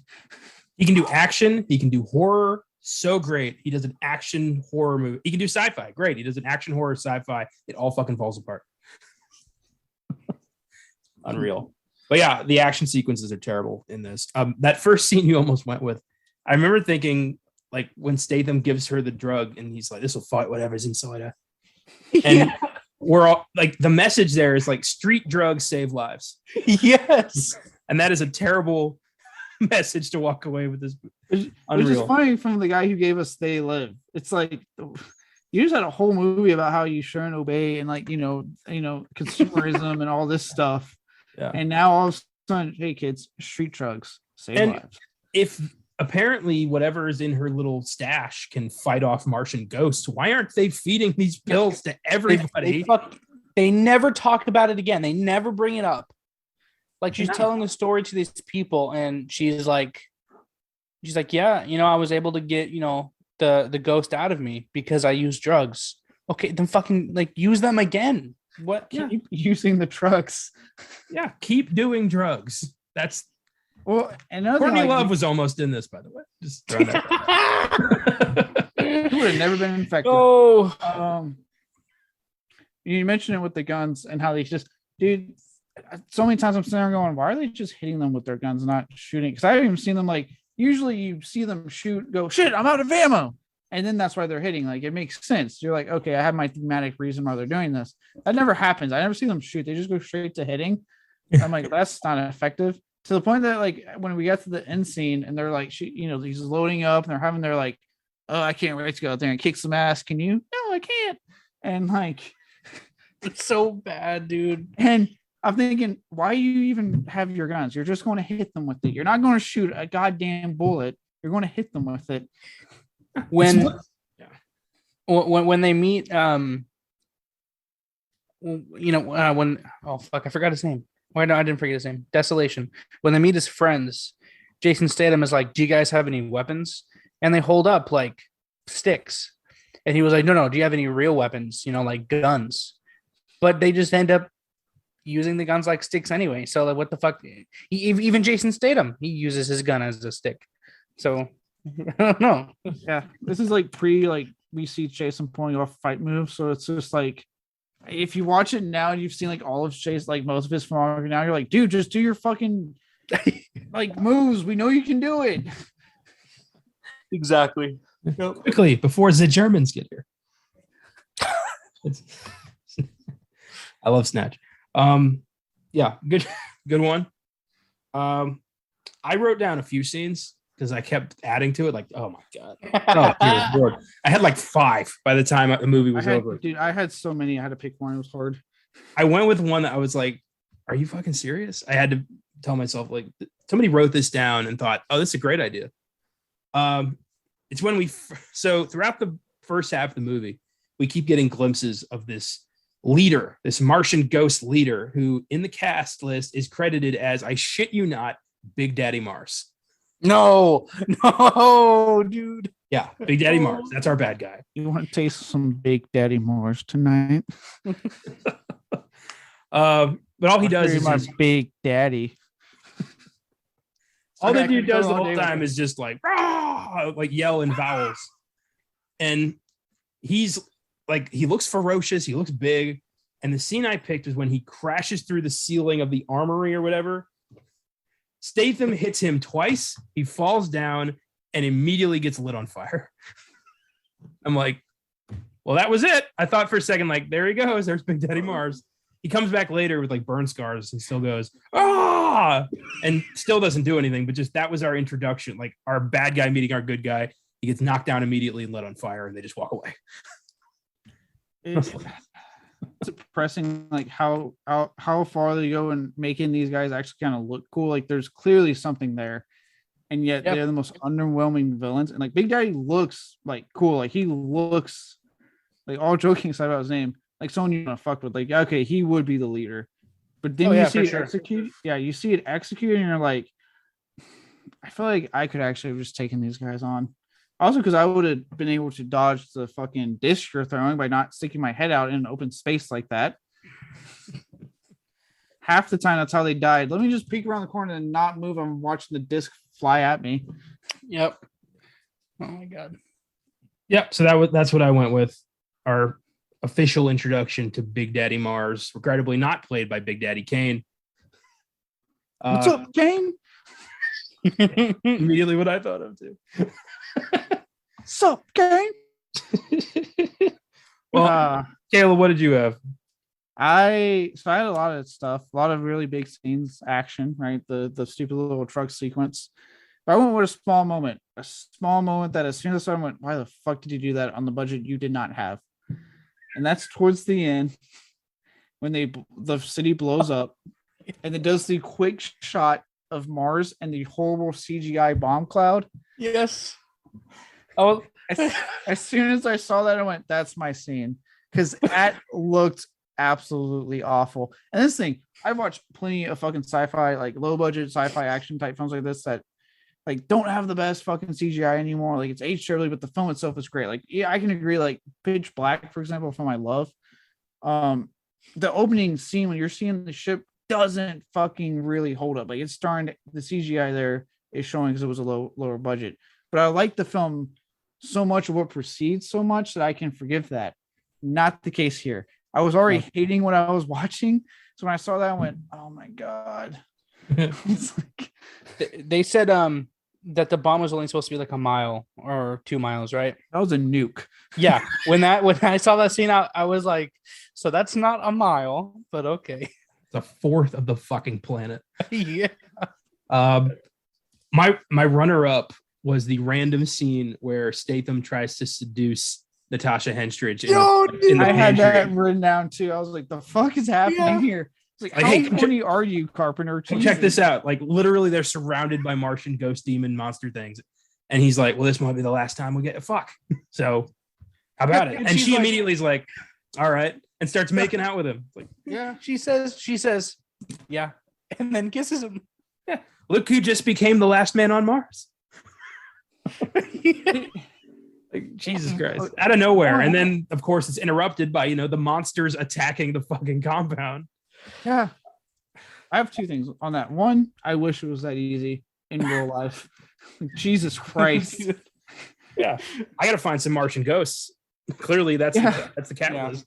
Yeah. Two, for me, I was like, is this a Carpenter film? I'm gonna watch porn, because that's what this whole setup felt like. It felt more like a porn setup, like we were gonna cut to just like straight up like doggy style against the wall. Like it felt like we were gonna cut to that. Yeah, like softcore, because it's Carpenter. We don't do hardcore. We're not seeing penetration. It's softcore with that music playing in the background. Yep. So you can't hear them moaning because it's fucking softcore. I could see John Carpenter, just based on this film. I could see him direct a porno. Can you imagine like the most like well produced, dude, expertly shot?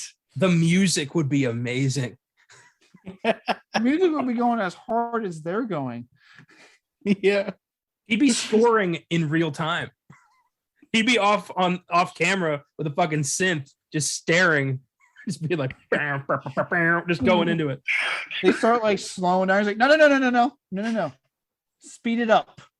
Now it's not the time to slow. Yeah. This is John Carpenter's ass on Precinct 13. So let's do this right. Anyway. You could also just call it The Thing. But, like... You changed nothing. It's just The Thing. Oh, my God. It's just John without an H. That's his alias. Actually, you can do that with a lot of his titles. Big Trouble in Little China, you probably don't have to change that title. Yeah, don't change that title. Oh my God. Well, they live, they fuck. There you go. Straight to the point. I've come here to chew bubble gum and fuck bitches. I'm all out of bubble gum. This is fun. Oh boy. That's where Halloweener comes back into play. Yeah. God damn it. That's a good nose. I didn't go into the Ed Wood. The worst line. Our lines. I don't know. If you got the update on that, Colton totally forgot to mention it. You have up to 3 you can pick for this. So I can pick 3. Yeah. Oh man. So if you want to add any that you if not, just stick with whatever you picked. I forgot to mention that. Yeah, sorry. Hold on. Now First line or lines. All right. So the one that I wrote down. Okay, actually. Okay, I have a couple. So I have the one where, she says, "Let me put it this way. Maybe I'd sleep with you if you were the last man on Earth, but we're not on Earth." I was like, that's fucking stupid, but nice burn. Nice, but stupid. Okay. Yeah. There's it's very quick at the beginning of the movie. The guy who's like driving the train, someone hands him a cup of coffee, and he's like, "Here you go, just the way you like it." And then he looks at the other girl and he's like, "Can I get you anything?" Like, I think it was unintentional, but the way that he gives him his coffee is so assertive. I was like, "Oh fuck, okay." We actually have overlap because I wrote that down too because I was so aggressive. Yeah. For a coffee run. Yeah. He's like, "Just the way you like it. Can I get you anything?" Well, even the way he asked her, it was just like, "You want some?" It's like, Jesus. Are you asking for coffee or are you like about to fuck her? Like, because everyone's horny for this chick. I should point that out too. Everyone wants to fuck her. Like, we haven't left the species set. You can tell Carpenter just didn't give a fuck anymore because he didn't ask for another take of that. Yeah. Just the way you like it. Black. No cream. No sugar. Cut, print, check the gate, moving on. Unreal. Yeah, that dude, that was like his first day, or he was nervous or something, but yeah. For some reason, as soon as I said black, I went to Zach and Mary make a porno. Yeah. I had a cup of coffee, black. We're talking, white. White. A great line. Yeah. All right. But the actual line I wrote down was at the beginning of the movie, and it's she's like rubbing the commander is like rubbing her shoulder, and she's like, "I need you straight," and she's like, "I am," and she's like, "Bummer." I was like, "What the fuck was that?" First off, as a military member, away our line, ma'am. All right. Yeah. Okay, here, let's calm down. And 2, again, I say again, why does everyone want to fuck Natasha Hendricks in this movie? It's Yeah. almost aggressive how everyone just wants to get in her pants. Yes. So were they supposed to be like military or like local police? Some kind of like Martian police units, how they were described. Okay. 'Cause Whatever. that's needed, I guess. I'll Don't take ask it. questions. I feel like a lot was stolen from Doom, but okay. All right. My line is a line from Statham. It's when they first find the giant gaggle of corpses hanging from the ceiling, which we never see again. The Martians don't do that to anybody else, which is kind of weird. And Statham just randomly goes, "This is not making me happy." Fuck it. I wrote that. I didn't write it down as the worst line. I wrote it down as a funny line because it made me laugh. I was like, that's fucking hilarious.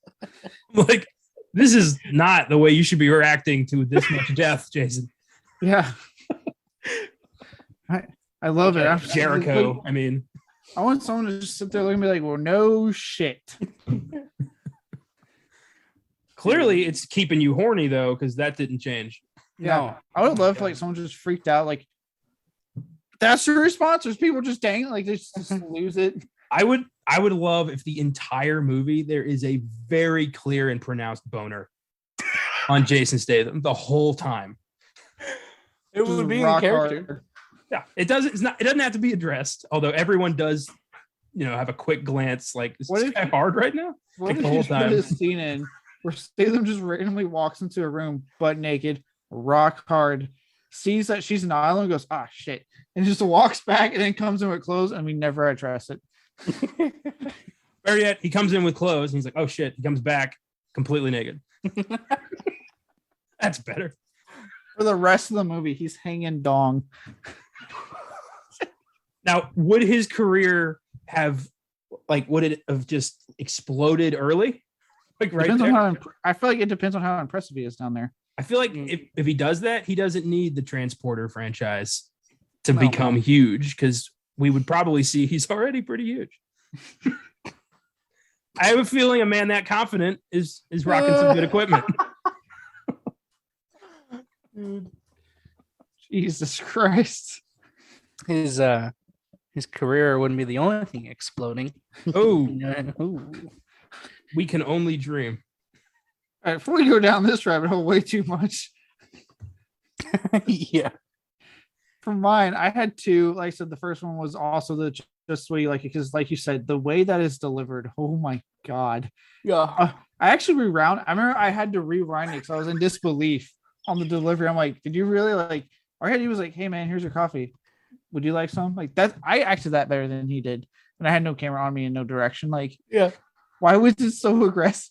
What'd he do to piss you off? I don't know, man, but that was hilarious. It reminded me of that extra in The Dark Knight when Harvey Dent's giving his press conference when he's about to announce that he's Batman, and some dude goes, "Things are worse than ever." Like, delivery is important. There is such a thing as overacting. Yes. Oh, Jesus. Ooh. What is it? And I think it was in Batman and Robin when that one dude in the background's like, yeah, they're here, yeah. Yeah, that was Batman Forever. I it's remember like- who you're talking about. Yeah. Yeah, it's like, what the fuck was that for, dude? You're just an extra. Take it down a notch. Do you ever see in Ghostbusters when they get to the tower at the end and they're about to go fight Gozer? There's some dude right behind them who like is just hamming it up. He's like, Ghostbusters, all right, like freaking out. And it's crazy. The dude's become like iconic because of that shit. God damn it. Yeah, people seize their moment. They're like, I'm gonna be remembered. Yeah. All I've got to say is a coffee order. People are gonna remember that. It may not be good, but god damn it, don't know me. Yep. Well, luckily I have another line. This one's said by Ice Cube. I feel like you always gotta try to say his name tough because that's what he puts out.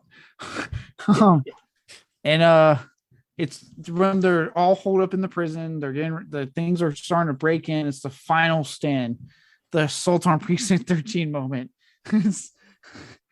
And he really non-committed goes, here we go. It's party time. No, the fuck it's not, Ice Cube. No, the fuck it's not. Go party with the anaconda again. How's that sound? I feel like this big.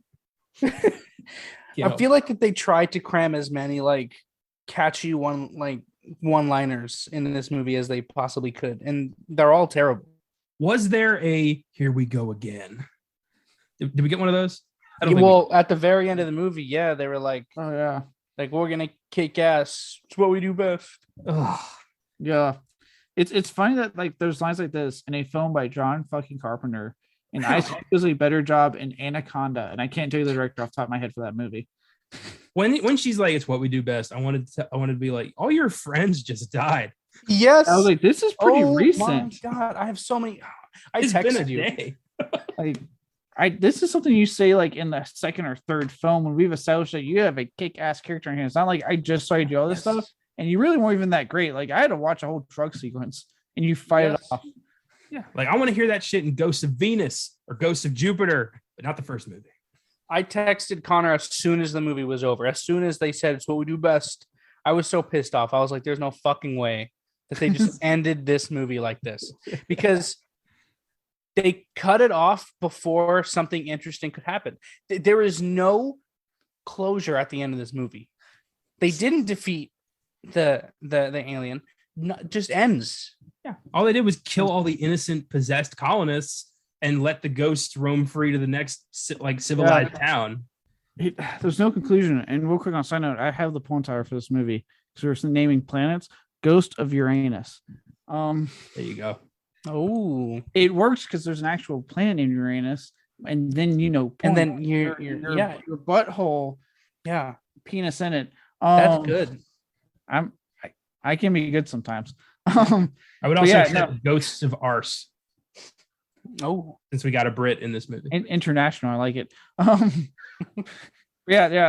with you. Like the way this film's in, and like I'm not like I don't mind when a good film does this, like because I've seen films that I'm into and they do that, and I get it. It makes you hungry for more. Like, hey, yeah, we're going in like this, but there's going to be a sequel. You know what I mean? John Wick has been kind of doing that recently with the sequels, where they're like, oh wait, there's more, but they earned that with those films. People are really into those. They're huge hits. We know we're getting another one, so that's the thing. That's the thing. You got to earn it. You got to earn it. Yeah, with this, it's like maybe have a nice, satisfying conclusion, and then had this been a hit, you could have done a sequel with that type of ending, and it would have totally worked. I would have been like, yeah, bring on a fucking third film. Let's do this. Yeah, I would have also liked if Desolation shows up. She's like, Desolation. I heard you were dead. Just a little snake reference there. What if like all his dialogue is just clearly Snake Plissken dialogue? It's Ice Cube dialogue. If he just took Snake Plissken's lines from Escape from New York and just read those as his dialogue, even though it wouldn't connect at all to the movie. No, but it's just Ice Cube being Ice. You don't have to use that. Nah, I'm using it. That would be funny as well. Thanks to that whole PSA thing they sent out for like in conjunction with the boys, I'm just imagining every actor doing what Jensen Ackles was at then. That way he's like, all right, we're done. No, we actually need one take. No, you don't. That's a wrap. That was great. Now that's just what every actor I think of with these movies. Ice Cube, you don't have to say the lines from Escape from New York. Yes, I do. That's what we're doing. Call me Snake. Oh, all right. Now for the next one. I feel like this should be fun because either we all have the same person or different people. We're going to find out because I don't think anyone really did a great job in this film, and that's the Steven Seagal, the worst performance. So Colton, who did you end up on? I was gonna pick. I don't know her name, but not the main character woman, but the one that shoots the prisoner because she didn't do anything in the movie. But I'm actually gonna go. Yeah, but I'm actually gonna go with the protagonist. I keep forgetting her name. Natasha Henstridge. Natasha. I'm gonna go with her just because she had no emotion through the entire movie, and it just made the movie very, very boring. I could have chosen Ice Cube, but I mean he's still Ice Cube even when he's in a shitty movie. You can't turn Ice Cube off. It's always on. Yeah, exactly. So yeah, I'm gonna go with the main, and then the head Martian guy. I thought about him, but I mean he just goes. So it's not really a performance. Don't you disrespect Big Daddy Mars like that. I'm sorry. He'll whip out his Big Daddy on you. Oh no. I was scared of Will Smith following me around after that thing. Now I'm scared of Big Daddy Mars following me around for disrespecting him. Big Daddy Mars. I wonder what he's up to these days. The guy who played Big Daddy Mars. That was his claim to fame.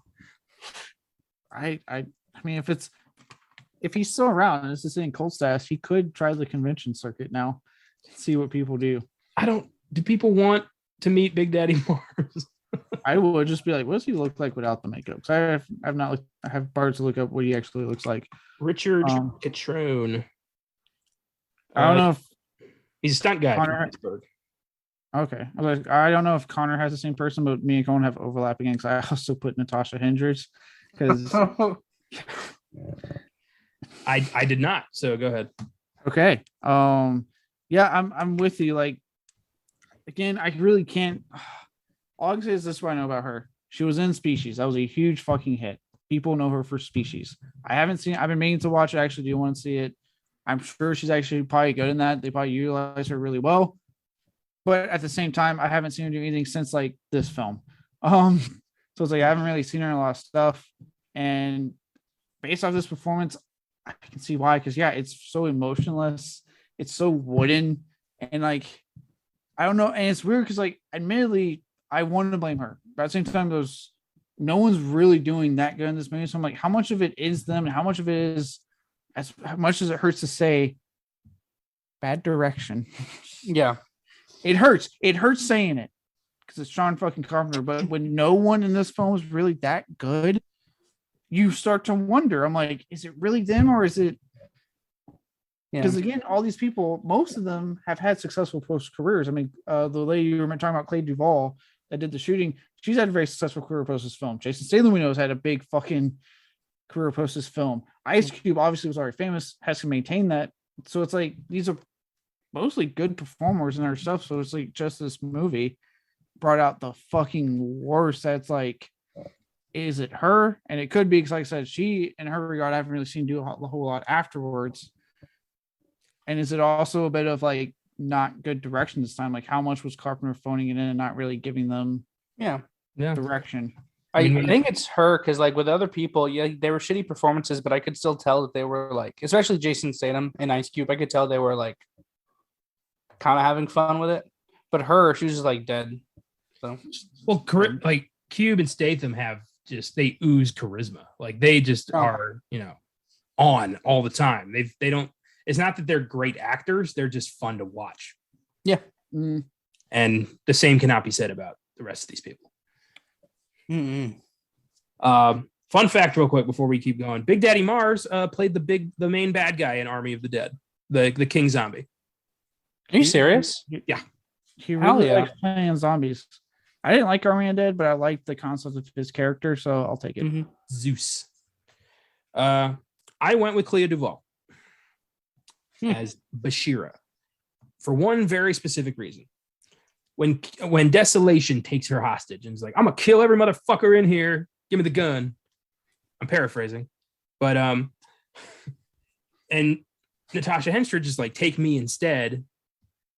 You got the vibe there was going to be a kinship or something between Natasha and this rookie, and then they never fucking talk to each other again the whole movie. And Bashira is just there to kill the guy in the cage and start some shit. But even that, she's like, take that, motherfucker. And like the way she talks, like her dialogue is so fucking stilted. I just kept waiting for her to die, and I got my wish. So yeah, I don't know what she did after this, but I hope it was better. I hope it. Yeah, she wasn't very good. It's like the movie didn't know what to do with her at all. It's just like, because this movie introduces a lot of characters. I'm like, you should have scaled down your fucking characters. Yeah, there is too many in a film like this. A lot of criminals who are immediately on board with this whole thing. Yeah, they're like, oh my god, yeah. Again, Ice Cube, you think he'd be like, fuck the police, get out of here. I'm straight out of Compton. Bro, when they get locked in the cage, they're just like, oh, darn you. What the hell, man? That was like stupid where it felt like the fucking Looney Tunes when they all rush in and then she just closes the gate and they're like, fuck. And they still have guns and he's like, you better open the cage or I'll kill you. You could just kill her now. I'm just saying. I want someone in that moment just to deliver like a Vin Diesel or their phones of like, I ain't got no choice, like for no reason. That was Coffee Guy. Yeah. You want some? You ain't got no choice. He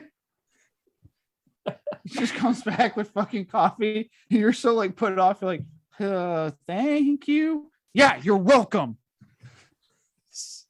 I would love if somebody had like a physical condition where they had to be hyper aggressive at all times, even when mentally and emotionally they're not angry. Oh my god. Like, good morning. How was your night? Post sex. I had a good time. Did you? I fucking loved it. Jesus. Okay. I would keep that guy around all the time. I would take him everywhere. You watch Brooklyn Nine-Nine? Yeah, I've seen episodes. Captain. Oh yeah. I've seen episodes. I haven't seen all the way through, so it's pretty good. It has a great cast, and what I've seen was really funny. It is so funny. It's one of my favorite shows. God, yeah, I need to get on that one day. But instead, what we will get on is the rock hardness of Michael Bay, for the worst filmmaking decision. I don't know if that's a jungle I want to explore. Oh, we're exploring. As he stands in front of that mirror, rock hard. With that said, first filmmaking decision, Colton, what did you come up with? So first I had a lazy option and I just wrote the movie. But then I was like, it's lazy, don't do that. And then honestly, I after the movie was over, I sat there and I was like, what pissed me off the most? And I just kept thinking about that ending. If they had started the movie like halfway through what we have and then continued the plot past where the ending was, it would have been perfect. But the ending, I think, was the worst decision in the movie. It was so fucking bad. I wanted to see them try to put the ghost back or something. Yes. Instead of like we're going, they did what like post season 5 Supernatural Sam and Dean do, which is like we're not trying to exorcise the demon anymore. We're just going to fucking murder and just hope for the best. That was weird in that show how they went from like we got to save the vessel, they're innocent, to just stab everybody. We have the knife that kills demons, just stab. Same with the angels, like just all the vessels die. Yeah, weird. This movie did the same thing. They're like, should we help the innocents that like as long as we get out of them, they go back to normal? Fuck no, kill them. God damn it, kill them. These are my drugs. I paid for these. And like there's like points in the show where they're like, oh yeah, we are the bad guys. Like they just want their planet back. And Ice Cube even says he's like, I don't give a fuck. Oh no, not Ice Cube. He doesn't say that. I mean, Ice Cube has said I don't give a fuck. Oh yeah, he does. Yeah, he says that. But Natasha's was like, this is our planet. We took it from them fair and square. That's not what she says, but that's I'm paraphrasing. That's vibe. She's like, we took this planet from them fair and square. They were dead. Is that the lesson we really want to learn here? Exactly. Colonialism's fine as long as you kill everybody. Yeah, I was like, this is a shitty message. Yeah, it's almost like saying like, hey, you know that thing we did in America to the Native Americans? Yeah, we're just gonna do that in Mars too. Yeah, killing natives is fine, and doing drugs saves lives. This movie's messages are really fucked. And guess what? Them wanting their revenge because we took their land, they're the bad guys. We got it fair and square because we murdered all of them. Well, to be fair, no, we didn't though. Weren't they were dead for thousands of years. We just until that just moved in. Yeah, until that lady like touched the wall and it crumbled and released to the ghost demon. Which now really kind of says like how flimsy was that wall? Like I'm sorry, the ghost people should have done a better job. If they didn't want anyone fucking with the wall, they should have built it stronger. I'm just saying, rocks, big rocks that weigh tons probably would have been just as effective. Who buried all these ghosts? Yeah, they never. Oh my god. So granted, like I'm not saying a movie has to have an explanation, but if your movie is this shitty, you have to have something. But this was nothing. It was just a red cloud that infects people. Yep. Them's the breaks.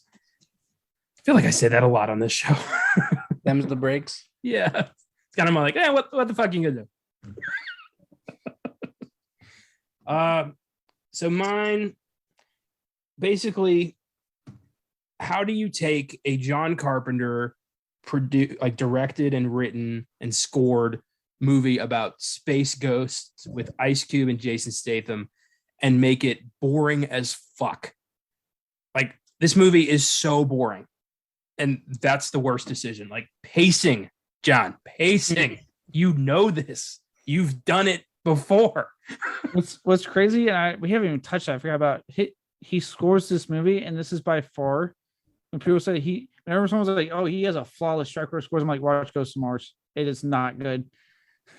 Yeah, I talked about it before we started recording. I think before you joined the call, but I was saying how the scene where she gets left outside, she's climbing back into the base. The music is so intense for like a scene that's like nothing. She's just climbing. Yeah, like this is the one time I'd be like, if you've seen Ghost of Mars, you know that unfortunately his track record is not flawless. It is a 99% batting average for sure, but this is a dud score. Well, I think that's pretty high batting average. No, it is high. I'm just saying that this is his dud. It's not flawless. No, I mean like it should be lower. I think 89. That seems generous. Oh, you're coming at me for being generous. Let's go over like half your Filmgazm scores. You're like, I was being generous on that score. I like what I like. I will not apologize for that.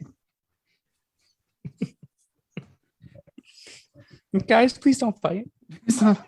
Did you have any more you want to add to that, Connor? Before I say mine? No, all yours. I feel like you're mad at me now. I'm just here to help. Well, for me, we kind of mentioned it earlier, and that was the fact that the monster to be truly scared of, the ghost, was CGI smoke, and it was some of the most horrendous POV shots I've seen. And I can now luckily say we've all seen Halloween, so we know Carpenter knows how to do POV. Yeah, Halloween has some of the most amazing use of POV I think I've ever seen in a film. What the fuck happened here? It's like this weird version of like a worse version of the Predator, and what is going on with this shit? It was like Evil Dead filmed with like a 2005 flip phone. It was shitty. Oh my god! Yeah. And the look on people's faces when I got close to them, I'm like, what the fuck is going on? They didn't look scared. They just look surprised, like, oh god. Yeah. Oh my god. Yeah, they just kind of sneeze and now they're like possessed. But just give them drugs. There was in that one scene where they're all in that jail cell and that random guy is infected. When they get everyone out of the jail cell and that guy is still sitting there, he's like clawing at his face. And she's like, oh, how long has that been happening? And she's like, oh, a couple hours. You didn't fucking say anything. Like, you know what these people are capable of. But you just let this dude like start coughing his face, like, oh yeah, he's infected. As soon as Natasha gets infected, they like put her outside alone. But they just like we're like, he'll turn crazy any second now, but whatever. Well, Jericho's like, I still got to save this one because I still might fuck this girl. So we gotta try. We gotta try with her. I still have a boner that needs to get taken care of. I have been rock hard for 2 hours. We need to do something. Just the tip. Oh my god. Oh. I'm surprised they didn't just make like that's the solution. You gotta fuck the ghost out. That's the porn version of this. Is you gotta fuck the ghost out. I'm surprised Jericho didn't try that. He's like, I think I have an idea, but I need to be alone with her. Just hear me out. We need to fuck and no pull out. We have to do it to come. So it forces the demon out. With a new demon in you. We'll name it Desolation. Yeah. The silver lining. So now let's flip it. I know this is going to be tough. This was tough for me. We now all have to figure out to reveal what our silver lining, the one positive we had for this film. So Colton, as much as you hated this film, what's the one positive you have? So in my notes I wrote, I don't fucking know, Ice Cube, I guess, but listening, I guess I'll take it like kind of sort of outside of the film. I'm glad I saw this movie when I did before I see other John Carpenter films, so I can see like you said, like The Sandwich, I've seen his best and now I've seen his worst. But if I'm only talking of like the film, Ice Cube is really good. The the plot, it's a good concept, I guess. Like space ghosts is cool, but execution was awful. I love like a meeting. That's how they do it. So what's in this movie? Space ghosts. Yeah. I imagine Carpenter's pitch was very much like it's ghosts on Mars, but I don't fucking care if you like it. I imagine a lot of his pitches post like 1988 were like that. It's like, this is what I'm doing. Like, you got a fucking problem with it. They're like, no, John. All right. Jesus. But yeah, it's a good concept. I love the idea of like John Carpenter just each new movie. This is me. I'm gonna fuck you, make it if you want it or not. Just give me the money. All right. It's gonna be any good? I don't give a shit. It's gonna be a movie with my name on it. God, I'd be terrified to pitch anything to John Carpenter. I feel like he would just hate me on principle. You know what I mean? Oh yeah. Oh God, they give me a good laugh. Ironically, my silver lining is the music. But only the opening score.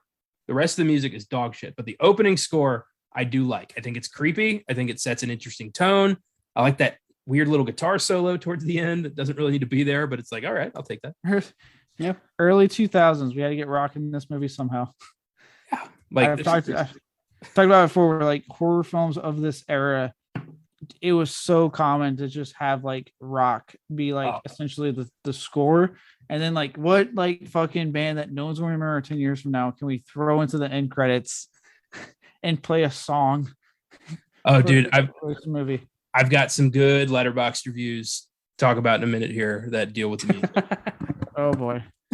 Look, with that said, when I went to go see Malignant last year, a smile did get on my face as soon as like the opening like credits, like the opening tossing was played and the rock music kicked in. I probably was like, there it is. I didn't know I wanted you until you were gone. Well, I love like, you know, Carpenter's put a little bit of rock into his score for the new Halloweens. You know, there's that brrr kind of thing. Like I think he likes some guitar on that synth, and there's nothing wrong with that. There's nothing wrong. For me, sugar on that spice. You know what I mean? For me, we briefly touched on it earlier, but my silver lining was that there's absolutely a brilliant concept hidden beneath this fucking film.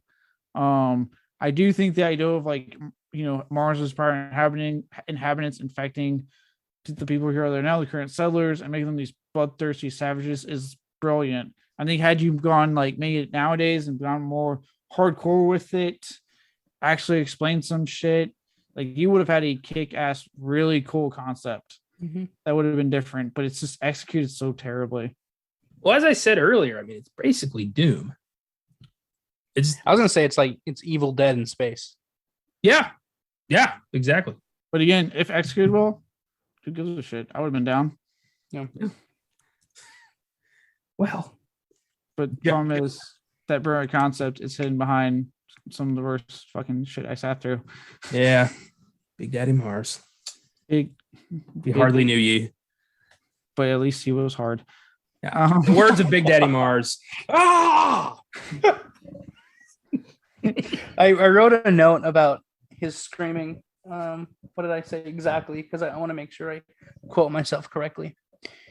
So I watch it on subtitles because I'm deaf, but the subtitle said speaks in Martian language, and I wrote, that's not Martian language, that is a cat choking on a rubber ball.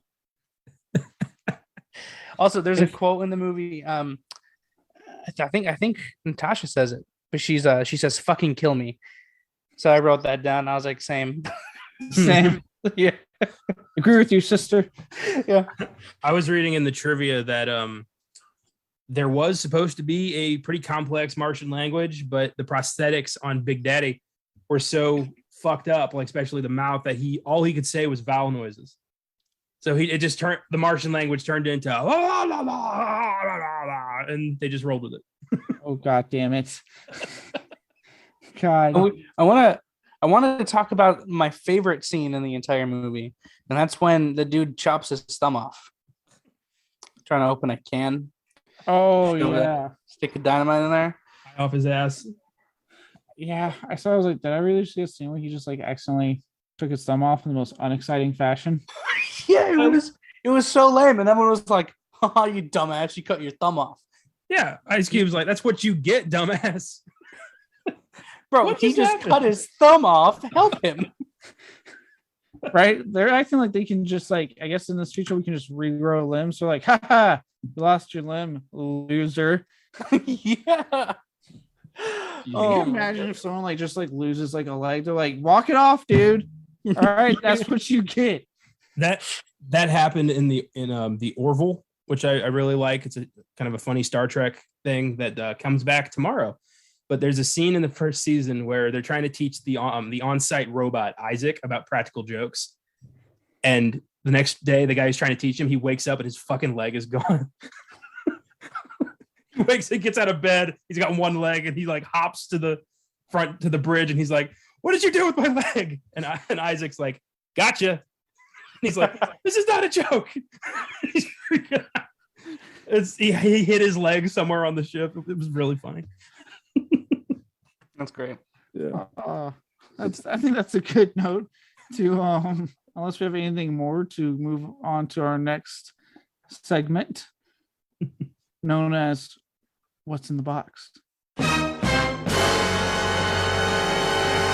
What's in the fucking box? Give me the gun. Okay, so there's quite a lot of hate for this film on Letterboxd. A lot of digs on the music or the performances or just random quotes, but also a lot of "fuck you, this is a great movie." A lot of really aggressive 2.4 out of 5 stars. Like aggressive coffee guy likes. Yeah, this is just the way I like it. Why don't you want some? So 2.4 out of 5. Still not the lowest we've covered. I believe that still belongs to I think it was Freddy Got Fingered. Was that our lowest? It may have been. My mind keeps wanting to say the pyramid because of how much I hated the pyramid, but it's probably Freddy Got Fingered. It might be. I feel like there was a surprise though where we were like, what? Anyway, I've got, ironically, we keep talking about the sandwich here. I got a bit of a sandwich for you. I did not realize my sandwich analogy or whatever it was was going to be such a through line for the episode. You never know. Because I've got a shit review, some decent ones, followed by more shit. So kind of a reverse shit sandwich here. First up, number 1. This is from Wood. So we try not to laugh. No, you can laugh if you want, but I'm trying to make you guys laugh. If you find it funny, laugh. If not, I will feel shame. There's yet to be an episode where I didn't make Caleb laugh. This is true. It's a terrible John Carpenter movie, but it's a pretty good Ice Cube movie and an incredible Jason Statham movie. 2 stars. 2 stars. Okay. Those levels to that one. I know. This guy's like, this is Carpenter's worst movie, but it might be Statham's best. It's like, what? It's definitely not Statham's best. I can tell you that much. Next one. This is from Nomenclature. Say what you will about this movie, but the part where Ice Cube runs directly into the zombie horde, completely heedless of the danger, screaming, "Come on, you mindless motherfuckers," while firing dual machine guns, not pointing forward, mind you, but in opposite directions to either side of him, and starts a gigantic gun/sword/explosion/martial arts battle on the surface of Mars, is arguably the zenith of cinema. 4 stars. This guy needs to up his standards. Yeah. No, I like how much he commits. He doesn't stop. He's like, I'm going all in on my feelings on this movie. Talk about all in. Listen to this next guy. Oh God. This is from Brando. And I love to think that it's Marlon Brando's ghost inhabiting some poor jackass, because I feel like Marlon Brando would love this movie. The main villain is this ripped Marilyn Manson looking motherfucker whose official name is Big Daddy Mars. And every second he's on camera, he's just screaming and yelling like a maniac. And he's facing off against a leather-clad dual Uzi wielding Ice Cube, whose official name is fucking Desolation Williams, over heavy metal music in the middle of red sandstorms and blaring heavy metal guitar with lots of random decapitations and blood and guts. And basically, I'd happily rewatch this over the original Halloween any day. John Carpenter really can do no wrong. 4 stars. I can't laugh on that one. The fuck? What? Well, there you go, Connor. You jinxed it. This is the one I didn't laugh on. I was just blown away. Like, really, dude? Like, how do you come to that conclusion? Yeah. I was on board with his review until he was like, I would watch this over Halloween evening. I'm like, what? No, I've seen Halloween like 50, 100 or so times. Like, I've seen a lot. Halloween is one of the greatest films of all time. This is my last time with Ghost of Mars. Like, hands down. Well, if you say that, And Carpenter announces his return to directing finally, but it's Ghost of Mars 2. I might kill him. I might do it for all of us. It's like his passion project. He's just like, I have waited years to do this, and I feel like now is the right time. The ward needs it.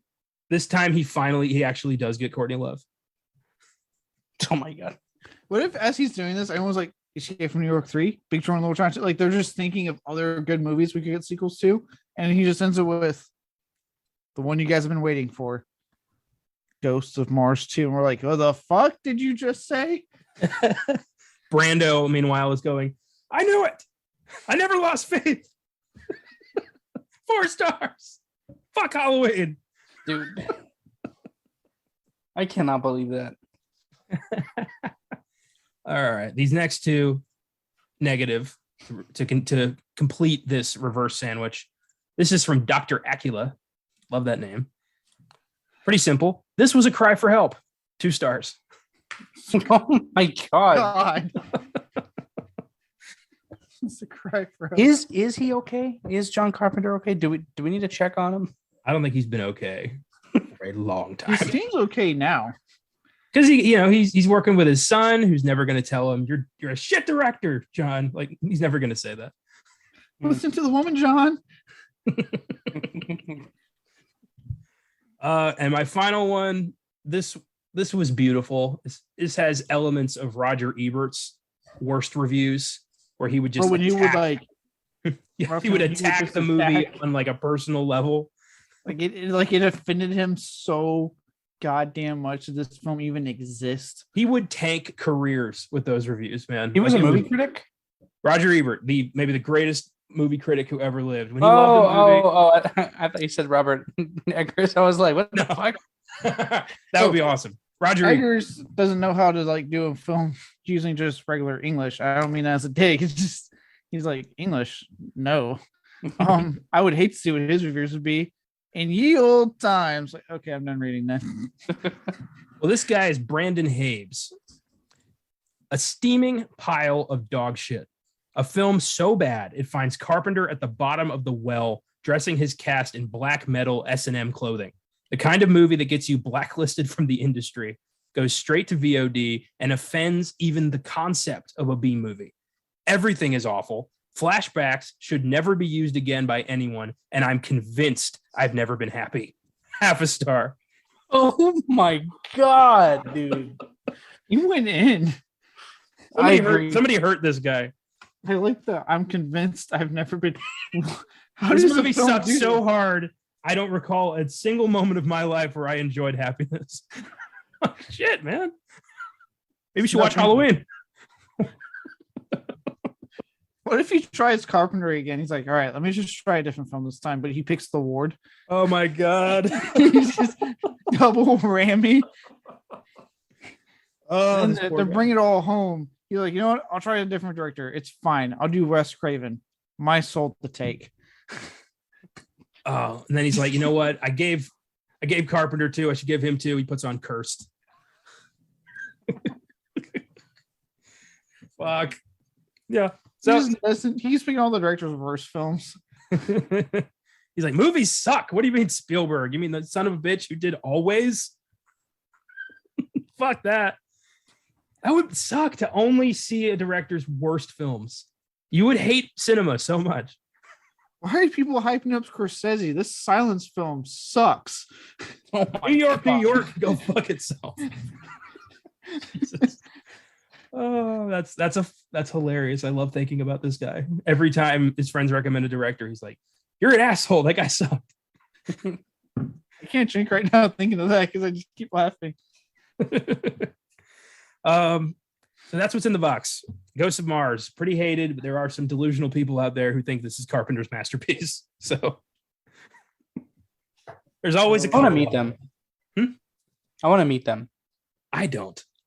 I won't. I feel like I wouldn't like them. Also, I would do someone in their head and be like, all right, so let's go with films we've all watched. Okay, so we've seen Escape from New York, we've seen Halloween, we've seen The Thing, Big Trouble, Fog, They Live.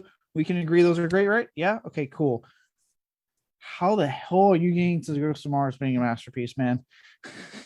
I feel like I could, just to find these people, start like a Ghost of Mars was great support group, just so I could find them, because they have nobody to talk about this. All in vowels. Dude, they all speak the Martian language. Oh,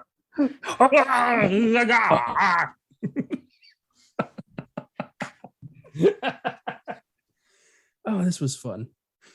Oh God. All right. Let's close up the box and wrap it up. Before I reveal what's next week, let's do quick housekeeping stuff, all social media stuff. Follow us on Facebook, Twitter, and Instagram under Filmgazm Productions. If you want to shoot us a recommendation, you can email us at filmgazm@gmail.com. If you'd like to donate, support us anyway, you can find us on Anchor. And finally, feel free to get on our site, filmgazm.com. We have for reviews, trailers, articles, and all of our episodes. With that, let's get into next week on the show and our podcast, which is now 3 because we no longer have sneak preview. Next week. With that said, though, we are going to get into the spirit a bit of the upcoming release for Jurassic World, and we'll be talking about the film that, personally, the only one I consider not that great in this franchise, because I actually pretty much like all the other 5 films, but Jurassic Park 3. Yeah. Gonna get into some talking raptors. It's gonna be an interesting episode. It's gonna be interesting. Like I said, it's the only one I actually am kind of on with the fans with. Because I know a lot of people like to come after Lost World Jurassic Park. I like it. I enjoy it. Yeah. And even I know the same thing kind of happened in Fallen Kingdom, where people kind of went after Fallen Kingdom. I had fun with it still. I know it's obviously wasn't as grand as say like Jurassic World, where they escaped and all that stuff, but I liked the more horror intimate setting they went with. So this was really the only one in the filmography where I'm always kind of like lukewarm when I watch it if I ever marathon. Yeah. I like all 5 Jurassic Park movies for different reasons, but 3 is not a great film. I will give it that, but I don't have this just disdain for it. There's elements of 3 I really like, but there's also elements where I'm like, why were you doing this? Yeah, like even then I'll watch it. Like I have no issues like putting it on. Like, yeah, you get the soup scene with Ellen with the raptor. You have the really kick-ass birdcage scene. You got the new baddie dinosaur, which I mean, yeah, it's not the T-Rex, but he is fucking good. I like a lot of the scenes with him in it. I still think the scene where they see him like when they're at the cage, not the fence, and they're just looking behind them. They're like shit, and they turn around and it's just standing there. And they have to run and get in. Is like it's a really bitchin' scene. So there's a lot of good things I like about it, but yeah, it is definitely my least favorite of the franchise. Well, we'll have plenty to say next week. I'm excited. Yeah. On Filmgazm, we'll be looking at one of the greatest remakes of all time, a Cronenberg classic. Some could say his masterpiece. It's a highly debated topic on that one because there's a lot that people consider his masterpiece. This is one of them. 1986, The Fly. I'm excited. This is a long time coming. This is one of those absolute classics I've always wanted to do on the show. So thank you, Cronenberg, for doing a new movie, giving me an excuse to put it on the schedule. I'm pretty pumped because the only Cronenberg movies I've seen is Crash, which I don't think I will ever want to watch that movie again. And then I know Possessor doesn't count. Well, I don't know. I don't know if it counts. It's his son. It's his son, Brandon Cronenberg, that did Possessor. Yeah, that movie was so good. So I can't wait to do The Fly. Honestly, it's one of the greats when it comes to David Cronenberg. So this will be a fun episode. Fly is a kick-ass film. It has another theme kind of running through it. Even though Jeff Goldblum is not in Jurassic Park 3, he is in the franchise. He's in the new one, and he is the main character of The Fly. So we apparently have a Jeff Goldblum theme going on. Yeah, be afraid. Be very afraid.